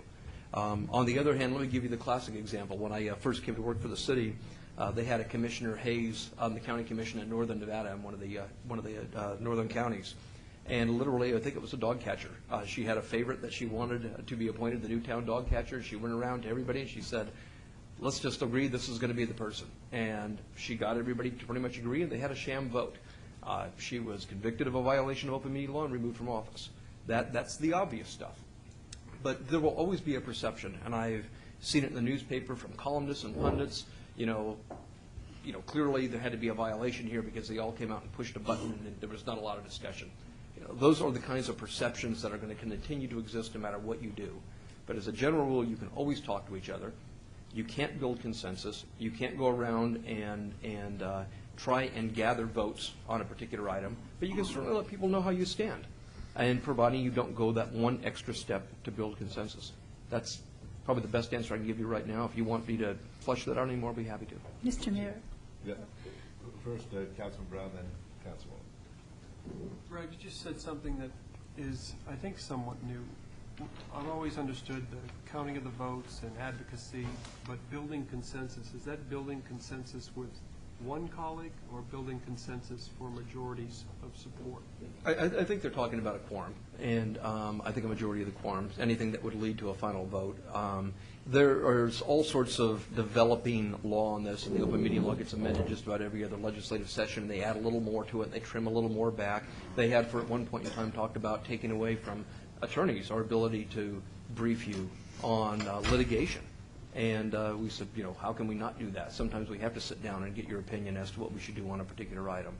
So this is an evolving area of law, and so the only thing I can tell you is that every couple of years we probably need to revisit it, let you know what's changed.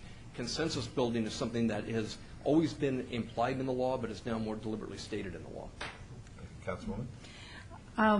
My very first meeting on the school board, the whole group got into trouble because of a problem of developing consensus and so forth. And at that time, we had as our board attorney, Johnny Rawlinson. We went through some rather strong training. She came in just after that type of thing happened, but we went through some very strong training. And she emphasized to us, you cannot meet with only 2 other people, because you're the third person, so you don't have a majority. So I, as a council person, have felt that I could only meet with 2 other people on an item that's coming up on the agenda in an advocacy way or a persuasive way. And I believe that she felt very strongly about that, and I think she was right from what I've heard before. So it's very difficult, however, if I'm involved in something where I feel very strongly about something, I feel I can only go to 2 people, but if someone who feels the opposite way goes to more people, it puts you at a big disadvantage, is what I'm saying. So I think it's not saying this is going to be on the agenda, I hope you vote for me, but these are the I hope you vote the way I feel this vote should go. It's saying to them, this is on the agenda, and I feel these are the reasons why you should vote this certain way. It's the advocacy and the persuasion with more than 2 other people. 2 other people, you can do it, because that keeps you below the quorum. Now and you have to be very careful in what you call a walking quorum. Is that what you call it, a walking consensus? A serial quorum or a developing quorum, exactly. Even that came under scrutiny, because you have to be careful if you talk to somebody, walking down the halls, or if you talk to somebody socially, if it's pertaining to what's going to be the vote on the council and you're advocating or persuading. And I mean, I'm just telling you, that's the way I was trained, and I've kept it that way here on the council. And sometimes I have been a little not so sure if I was going the right way or not. Let me say, and it might be helpful to look at it this way. If there were an item on the agenda, and you, Mayor, were interviewed by Mr. Schwartz in the back of the room here, and he said, well, how are you going to vote on this? And you said, I strongly support it, or I strongly don't support it. Every member of this council could pick up that paper and know exactly what it was that you said, know exactly how you stood on a particular issue. There's no open meeting violation. So it's sophistry to say you couldn't say it to a person's face. What's the difference? The difference is the passive communication of information through the newspaper isn't consensus building. You're not seeking input from a council member. You're not seeking their opinion. You're not trying to build a vote. So if you look at it that way in your everyday communications, you could do the same thing, provided you draw that line. You're just merely communicating. You're not building consensus. Brad, can I ask a question? Seeking input. What if it's just, here's what I think about an issue, and here are my reasons, have a nice day. You haven't solicited their opinion about anything. You're just explaining your position, which is not asking, now how do you feel about that? That's just basically... Yep, stopping right there, I don't see where that even implicates the open meeting law. I can tell you, though, it's a little like putting a blindfold on people and then telling them to, grab a part of an elephant and describe what it is that you're holding. One grabs a leg and says it's a tree, one grabs the trunk and says it's a hose, whatever. The open meeting law is the same way. A lot of people read this differently. And I've had communications with the Attorney General's office where literally the council was invited years ago to take a trip to Yucca Mountain. One bus, nice and convenient, put everybody on it and take you up to go see the hole in the ground. And the Attorney General's office said no. At that time we had a 5-member council. You need a bus for 2, a bus for another 2, and a bus for the other one. And that is absolutely crazy. We're not voting on this. This is a tour. This would be the equivalent of saying you can't go to a birthday party and sing happy birthday together. It's just not the law. But there are people, I must tell you, take a very conservative approach to it and don't read it that way. Councilor Wilson. It seems to me, just from our discussion from the last 10 minutes or so, that we probably need some separate education on this issue of open meeting law, what we can and can't do. Because it's something that is fairly sophisticated and subject to interpretation, subject to definition, etc. I come from an industry, as does the mayor and as does you, Brad, being lawyers, where just the opposite applies. We're encouraged to meet with our colleagues. We're encouraged to meet with judges, other lawyers. There's things called settlement conferences, early case conferences, where we are encouraged and sometimes ordered to meet and discuss things amongst each other with the idea of coming to a resolution. Now, with the open meeting law, and I think I understand the reason, they want us public officials to deliberate in public so as to not have these backdoor, behind-the-scenes deal-making. And I can certainly appreciate that. But personally, I find the open meeting law to be an inhibitor, a hindrance to good government in some ways. Certainly I understand that we should deliberate in public, and we should finally deliberate, and the issue should come to a head in public. But boy, it's real tough when I've been a council person for a year or two. I'd like to go down and see what Councilman Brown has to say, because his institutional knowledge, experience, he's just a smart guy as well, would really aid me in understanding and coming to a good decision. But I can't, because I purposely selected the Harvard guy. I don't know whether there's any consensus on that particular statement. So what I would like to do is I would like, whether it be your office, Brad, or otherwise, to educate us more on what we can and can't do, because Councilwoman, you said that you were given some direction that you can't meet with more than two.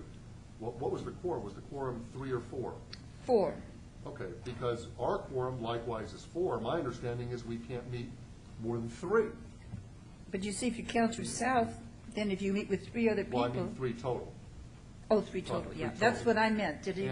And the joint, if we can bring it back home for a minute, if we can have some joint briefings, which I'm in favor of, I'm the one that I think first suggested it, at least recently, as long as we have an understanding of what we can and can't do in these briefings, I'd like to sit down with Councilman Ross and Councilman Weekly on certain issues and hear what they have to say.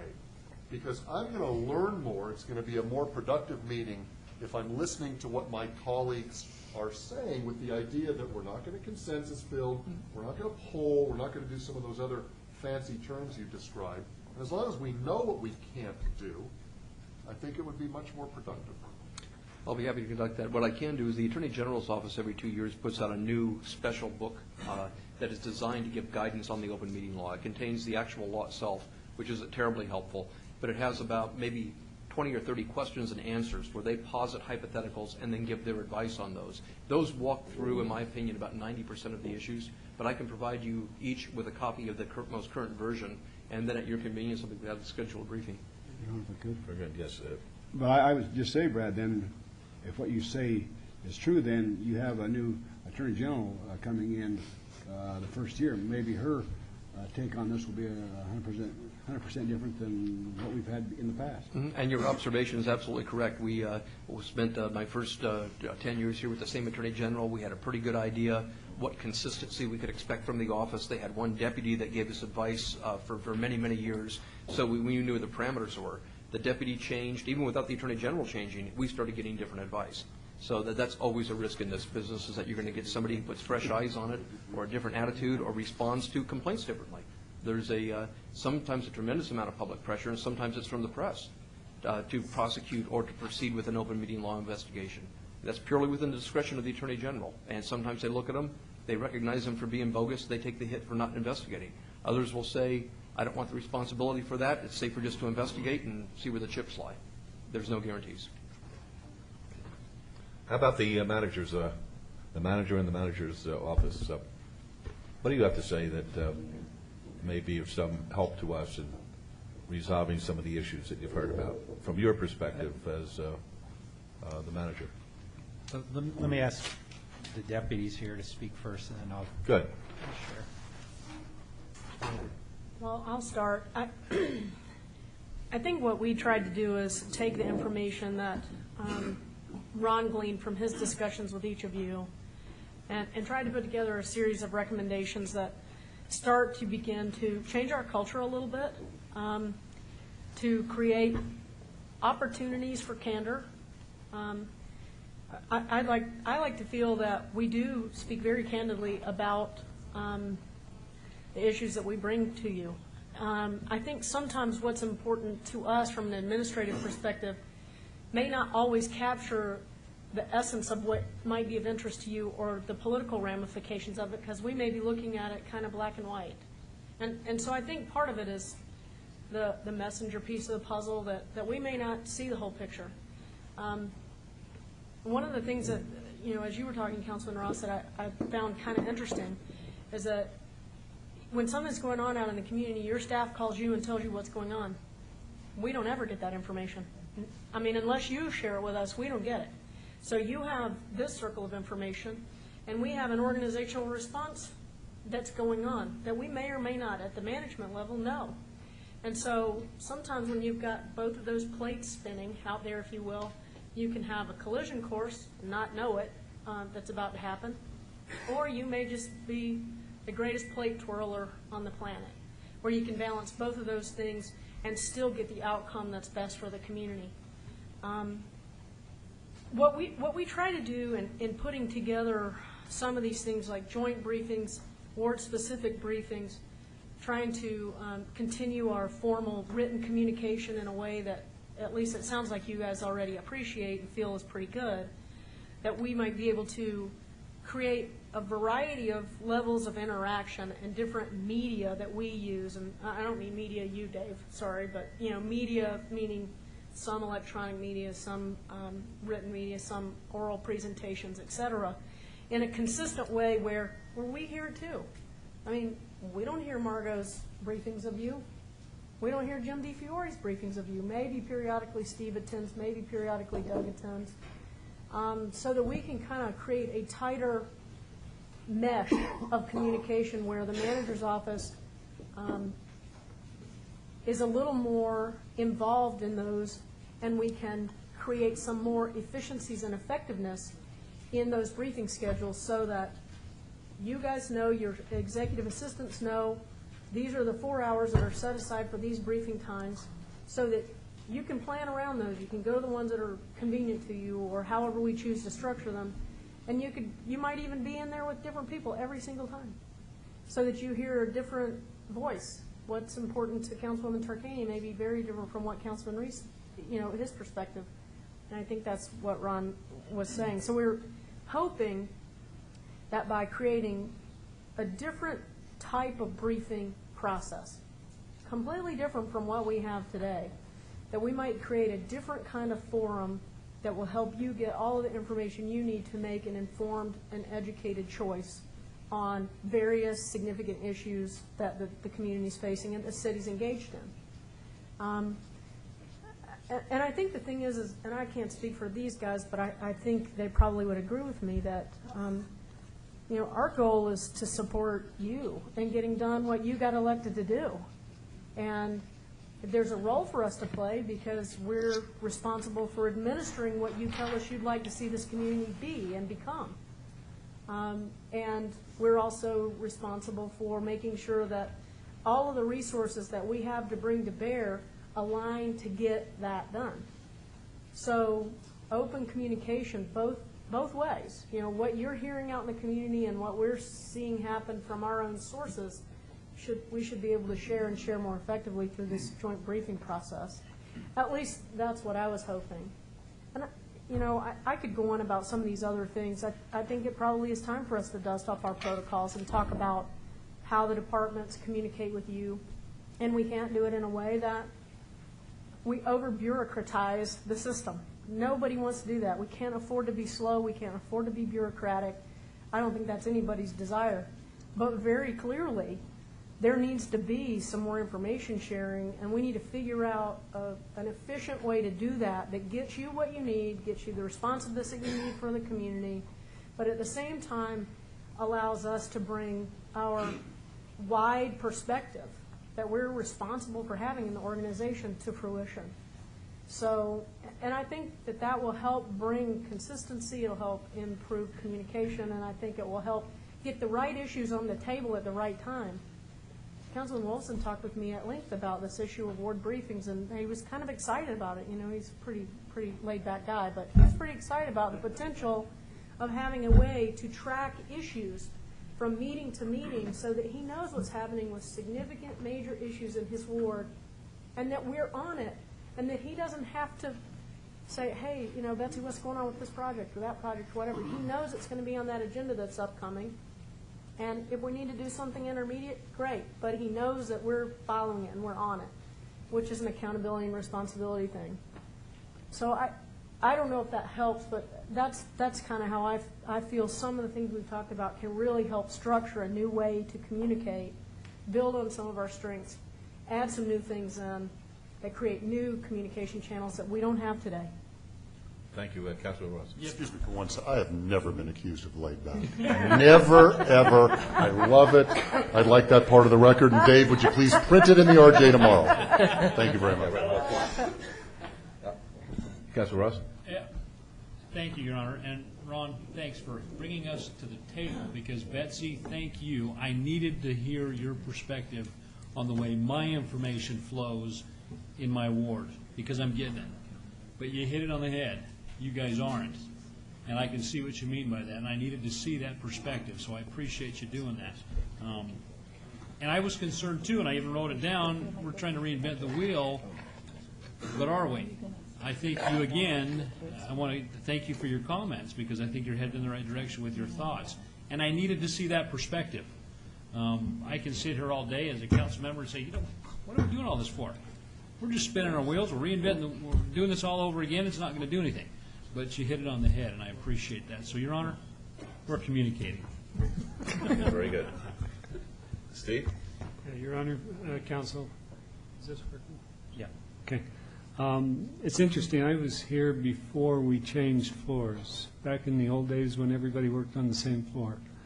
It was interesting how much more communication face-to-face went on. If you just had to walk down the hall and knock on somebody's door. You wouldn't think 2 floors would make that big of a difference, but it does. But back to the point we're at, it's almost like there's 2 levels of communication within the organization. There's a formal level, which is the level that we hit when we do council meetings, of course, but also in briefings and in those aspects. And then there's an informal level. And the informal level is calling somebody within the department and saying, you know, I really wish I could get this sidewalk cleaned, or it's action-oriented. And the challenge is to build a structure that accommodates both of those, accommodates the formal but also accommodates the informal, to where people are not surprised, people are not making commitments. Our biggest concern, I think, is when folks at given levels within the organization are making commitments or making promises or trying to say something that will make them look good and make them fare well with the council. And it's hard not to do that because human nature is that, gee, I want to be popular, and the best way to be popular is to help out. So it does come back. I think I agree with Betsy on new ways of communicating. I like the idea of the ward briefing. That appeals to me too, because sometimes it's good to, I'll sit down and I'll make my lists. I'm big on lists, and it'll be functionally oriented. But sometimes it'll be ward oriented, trying to think what's important for this ward and Ward 2, Ward 3, Ward 4, Ward 1, whatever. And I find that to be different. It may be different than functionally where we're going, but it gives a different perspective. And to have that face-to-face meeting, I think, with a group, with people who are in that decision-making process would be helpful. So I really like the conversation. I like the openness of the conversation because it's really positive. And I think there are ways to build from this, similar to what Betsy said in terms of opportunities to meet with the council in that informal setting and develop that informal as well as formal dialogue. Thank you. Orlando? Thank you, Mayor, City Council. I found this very educational, the entire process, and I think part of the things that we learned, we're not going to have a perfect system, but we are working on it. I like the joint briefings because I believe that when you brief some council people, they don't have a lot of questions, while others have a lot of questions. Sometimes it appears like we're giving more briefings to another council person when we're not.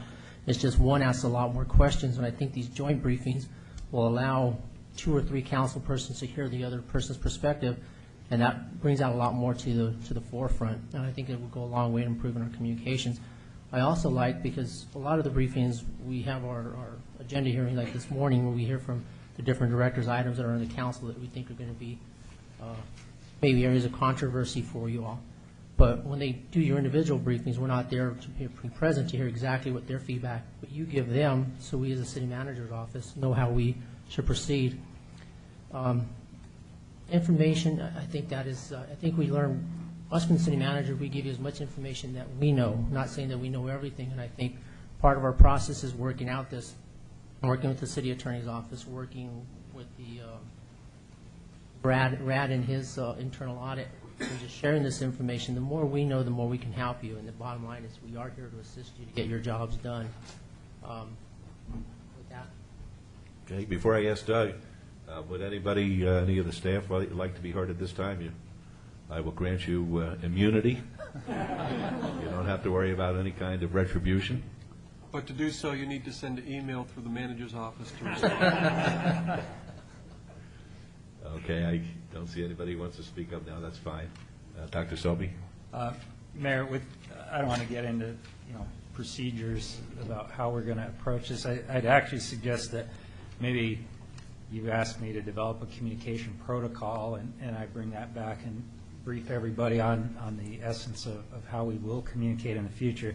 I do want to say I think this discussion has been very productive. Ron's work has been very enlightening for me personally, and maybe for all of us in the fact of, I think we do a good job communicating. He's even said that, but the fact that we want to do better is a sign of an organization that wants to excel and be better than it is. I think of the complexity of the city, the speed at which we work, the diversity of what we do, and it's, you said yourself, just visiting neighborhood services, what's happening in that one department, that's happening throughout the city, and I dare say I could probably spend 8 hours a day briefing each and every one of you and still not give you all the information about what's gone on in the city during that 1 week.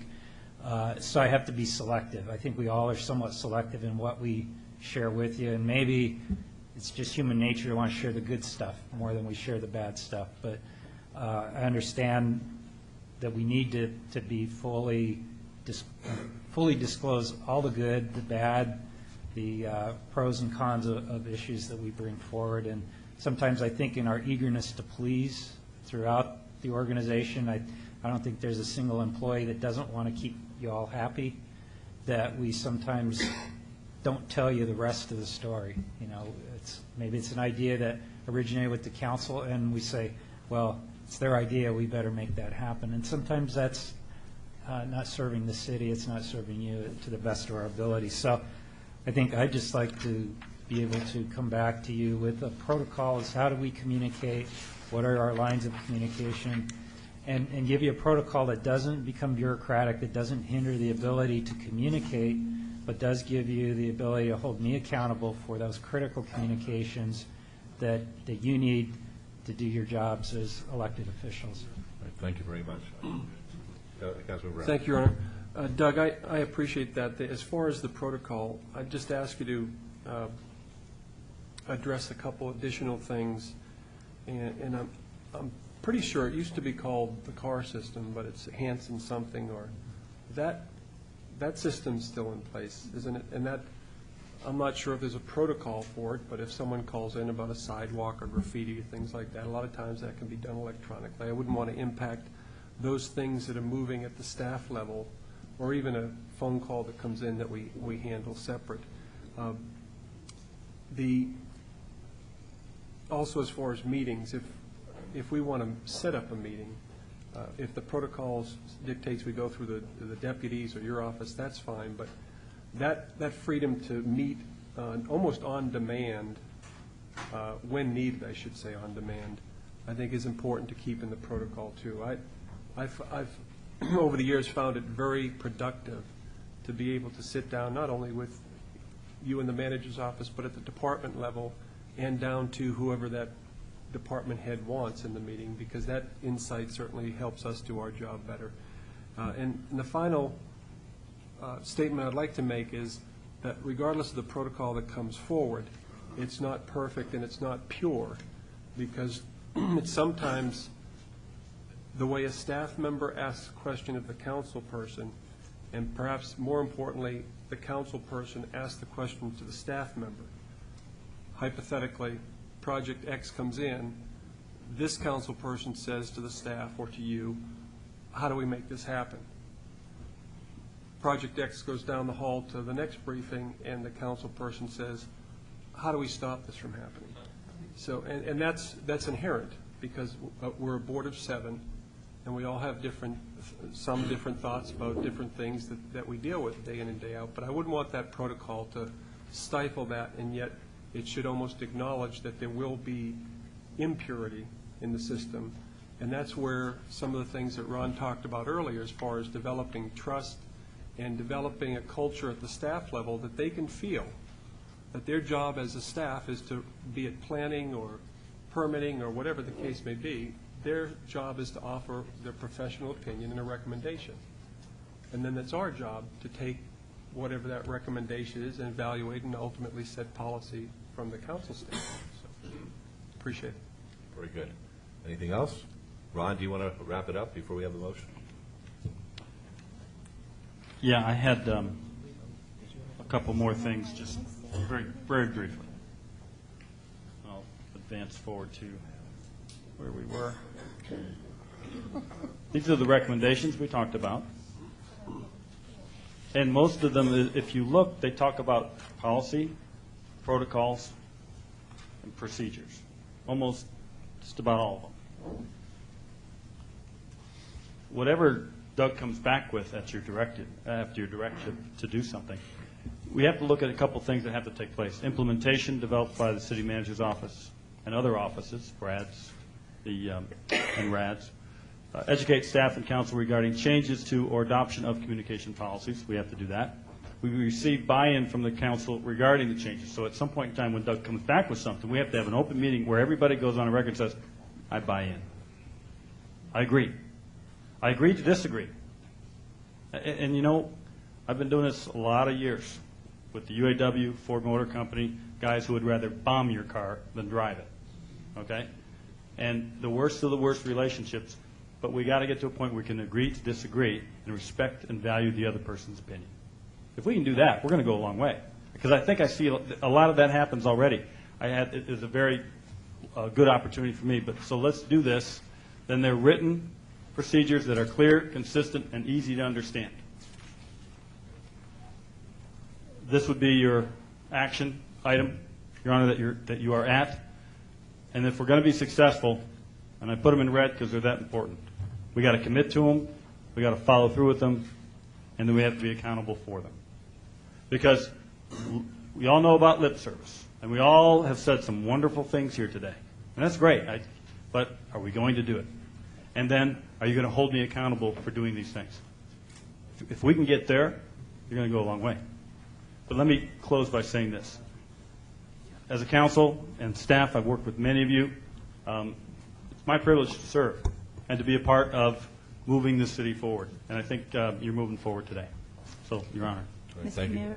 Yes, Council. Are we going to meet again? This was really wonderful, because you cannot work well with people and really obtain trust unless you can converse and get to know each other better and know where you're coming from, because we're all coming from different places. Will we be meeting again on any of this? For example, there are some other concerns we weren't able to hit really thoroughly. Will we be doing that, Mr. Mayor? Yes, I would say that Doug will need some time to put this into place, and then we should make it a line item for our agenda for the presentation to be made, at which time we'll be able to share these ideas once again after we get the suggestions in writing. I'm wondering then if we see how it works and if there needs any fine-tuning and thoughts we have, if we could have another meeting like this one today that's not a regular council meeting. I think there's more flexibility here where we're just focusing on the one item. I'm sure we could do that, certainly. I would like to see that if I could, because there are some other concerns, there's some fears people have, and then we could see how we're doing, and then... We could do that. We could have another special meeting. And Your Honor, if I may, yes. I remain available to the council, the city manager's office, to dialogue, perhaps Councilwoman Tarkanian, about those issues. As Dr. Selby goes back with his staff and they come up with new and improved, or whatever you want to call it, There may be some things, as you look at the rest of the backup, that are of concern to one or two, that we might say, let's go talk to the city manager about that now. We don't have to wait till there's a new policy and we add to it. So I think the discussions and the dialogue is happening. Let's continue it. Councilor Wilson. Thank you. We're finishing up pretty early. Are we ahead of schedule? Yes. Okay. I just wanted to... There's a football game on. I thought that was almost over. It's a lousy game, though, isn't it? No, it's There's no good. such thing as a football game. No, Chicago minus 6.5. Go to the bank, bet the house, bet the kids, bet the wife. I just wanted to touch on one other thing, and Karen Coyne, I see you in the back. I'm going to pick on you, but it's a good picking. And here's the issue.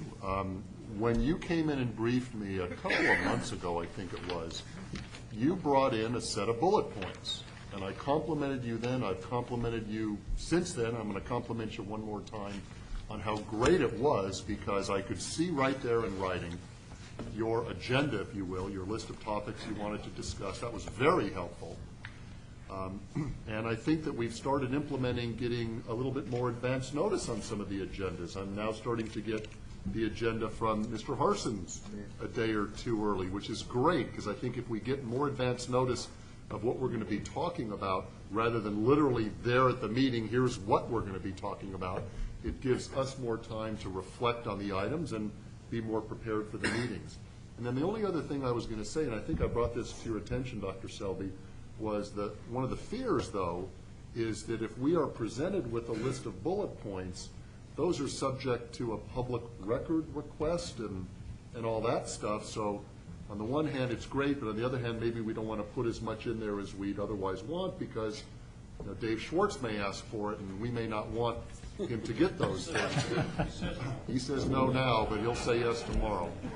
My only point is that I think I'd like a little bit more exploration on that issue, because it was great, Karen, I loved it, but if it's going to hinder us in other ways, we need to just look at it a little bit more. Okay. Thank you, Councilman Wheatley. Just, Your Honor, real quick, I just want to ask, when we come back together, are we doing a follow-up on some of the directions that were given today to find out how did it go, or what are we coming back to do? Because, I mean, for me, I'd like to, the last one, accountability, no lip service, I mean, I'm hoping that that's going to be the model here, and that it's consistent, because that's the problem I know that I shared with you, is that a lack of consistency as far as I was concerned. And I was hoping that my name was by what I said, because I wanted them to know what I had to say. And it would have been, but since everyone said it, it belonged to everyone. Because, and I can almost say unanimously, everyone wanted more consistency of information, flow of communication, how things are handled, protocols. So, note taken. And I think in all fairness to liaisons, I know that there was a discussion and the conversation took a left turn. But I think that something in the future, Dr. Selby, needs to be, I'm not sure whether it be in a written policy or what, some kind of manual or something, but people need to understand when you come in as a liaison, there is no handbook to tell you what to do. You just have to jump in and do it. And I know, having been one before, I can see that the whole dynamics of it has changed tremendously from when I was a liaison, even prior to seeing prior liaisons. And not to belabor this conversation, but Mayor, I hope that there is a conversation on liaisons and their true roles and their expectations, because I was really wanting to hear that today. And I think that for some of the liaisons who were kind of having some concerns about this being a topic today, obviously there is some discussion going on about this, and people wanted to hear what was it really all about. And I know for me with my liaisons, like I've said to them, although you do work in my office, if Councilman Brown or Tarkanian or whomever needs you for anything, you're not just devoted to my office 100%. You work for the 10th floor as well as the city of Las Vegas. And so I just think that should have been a conversation so that they could have really heard what the tone and the feeling of the mayor and council really felt about liaisons, and then from a manager's perspective, understanding what's your real true role and understanding your place. And I think that should have been kind of touched on today. Got it. All right. Well taken. Very good. And Mr. Mayor, if there is a problem, I'm assuming that the council individuals that mentioned the problem, for example, the situation of the liaisons' roles vary from ward to ward. That's understandable. But if there is a problem with someone speaking for a council person, and I would hope that the council or whoever hears this would let that council person know. Because how can you improve if you don't know something exists? Right, and maybe what we want, because there appears to have been a reticence, and I can understand that, maybe if there are issues on any of these matters, including the liaisons, if somebody wants to send me an email anonymously, I have no problem with that, stating what the issue is, and we'll bring it forward to discussion, so there won't be any fear of any kind of retribution. That's fine with me. I have no problem. I just don't know how to take it off my email. But that's Joe. Joe, will you help me take these off my email if anybody writes me or something? I'll help you, Joe. I'll help you. Okay.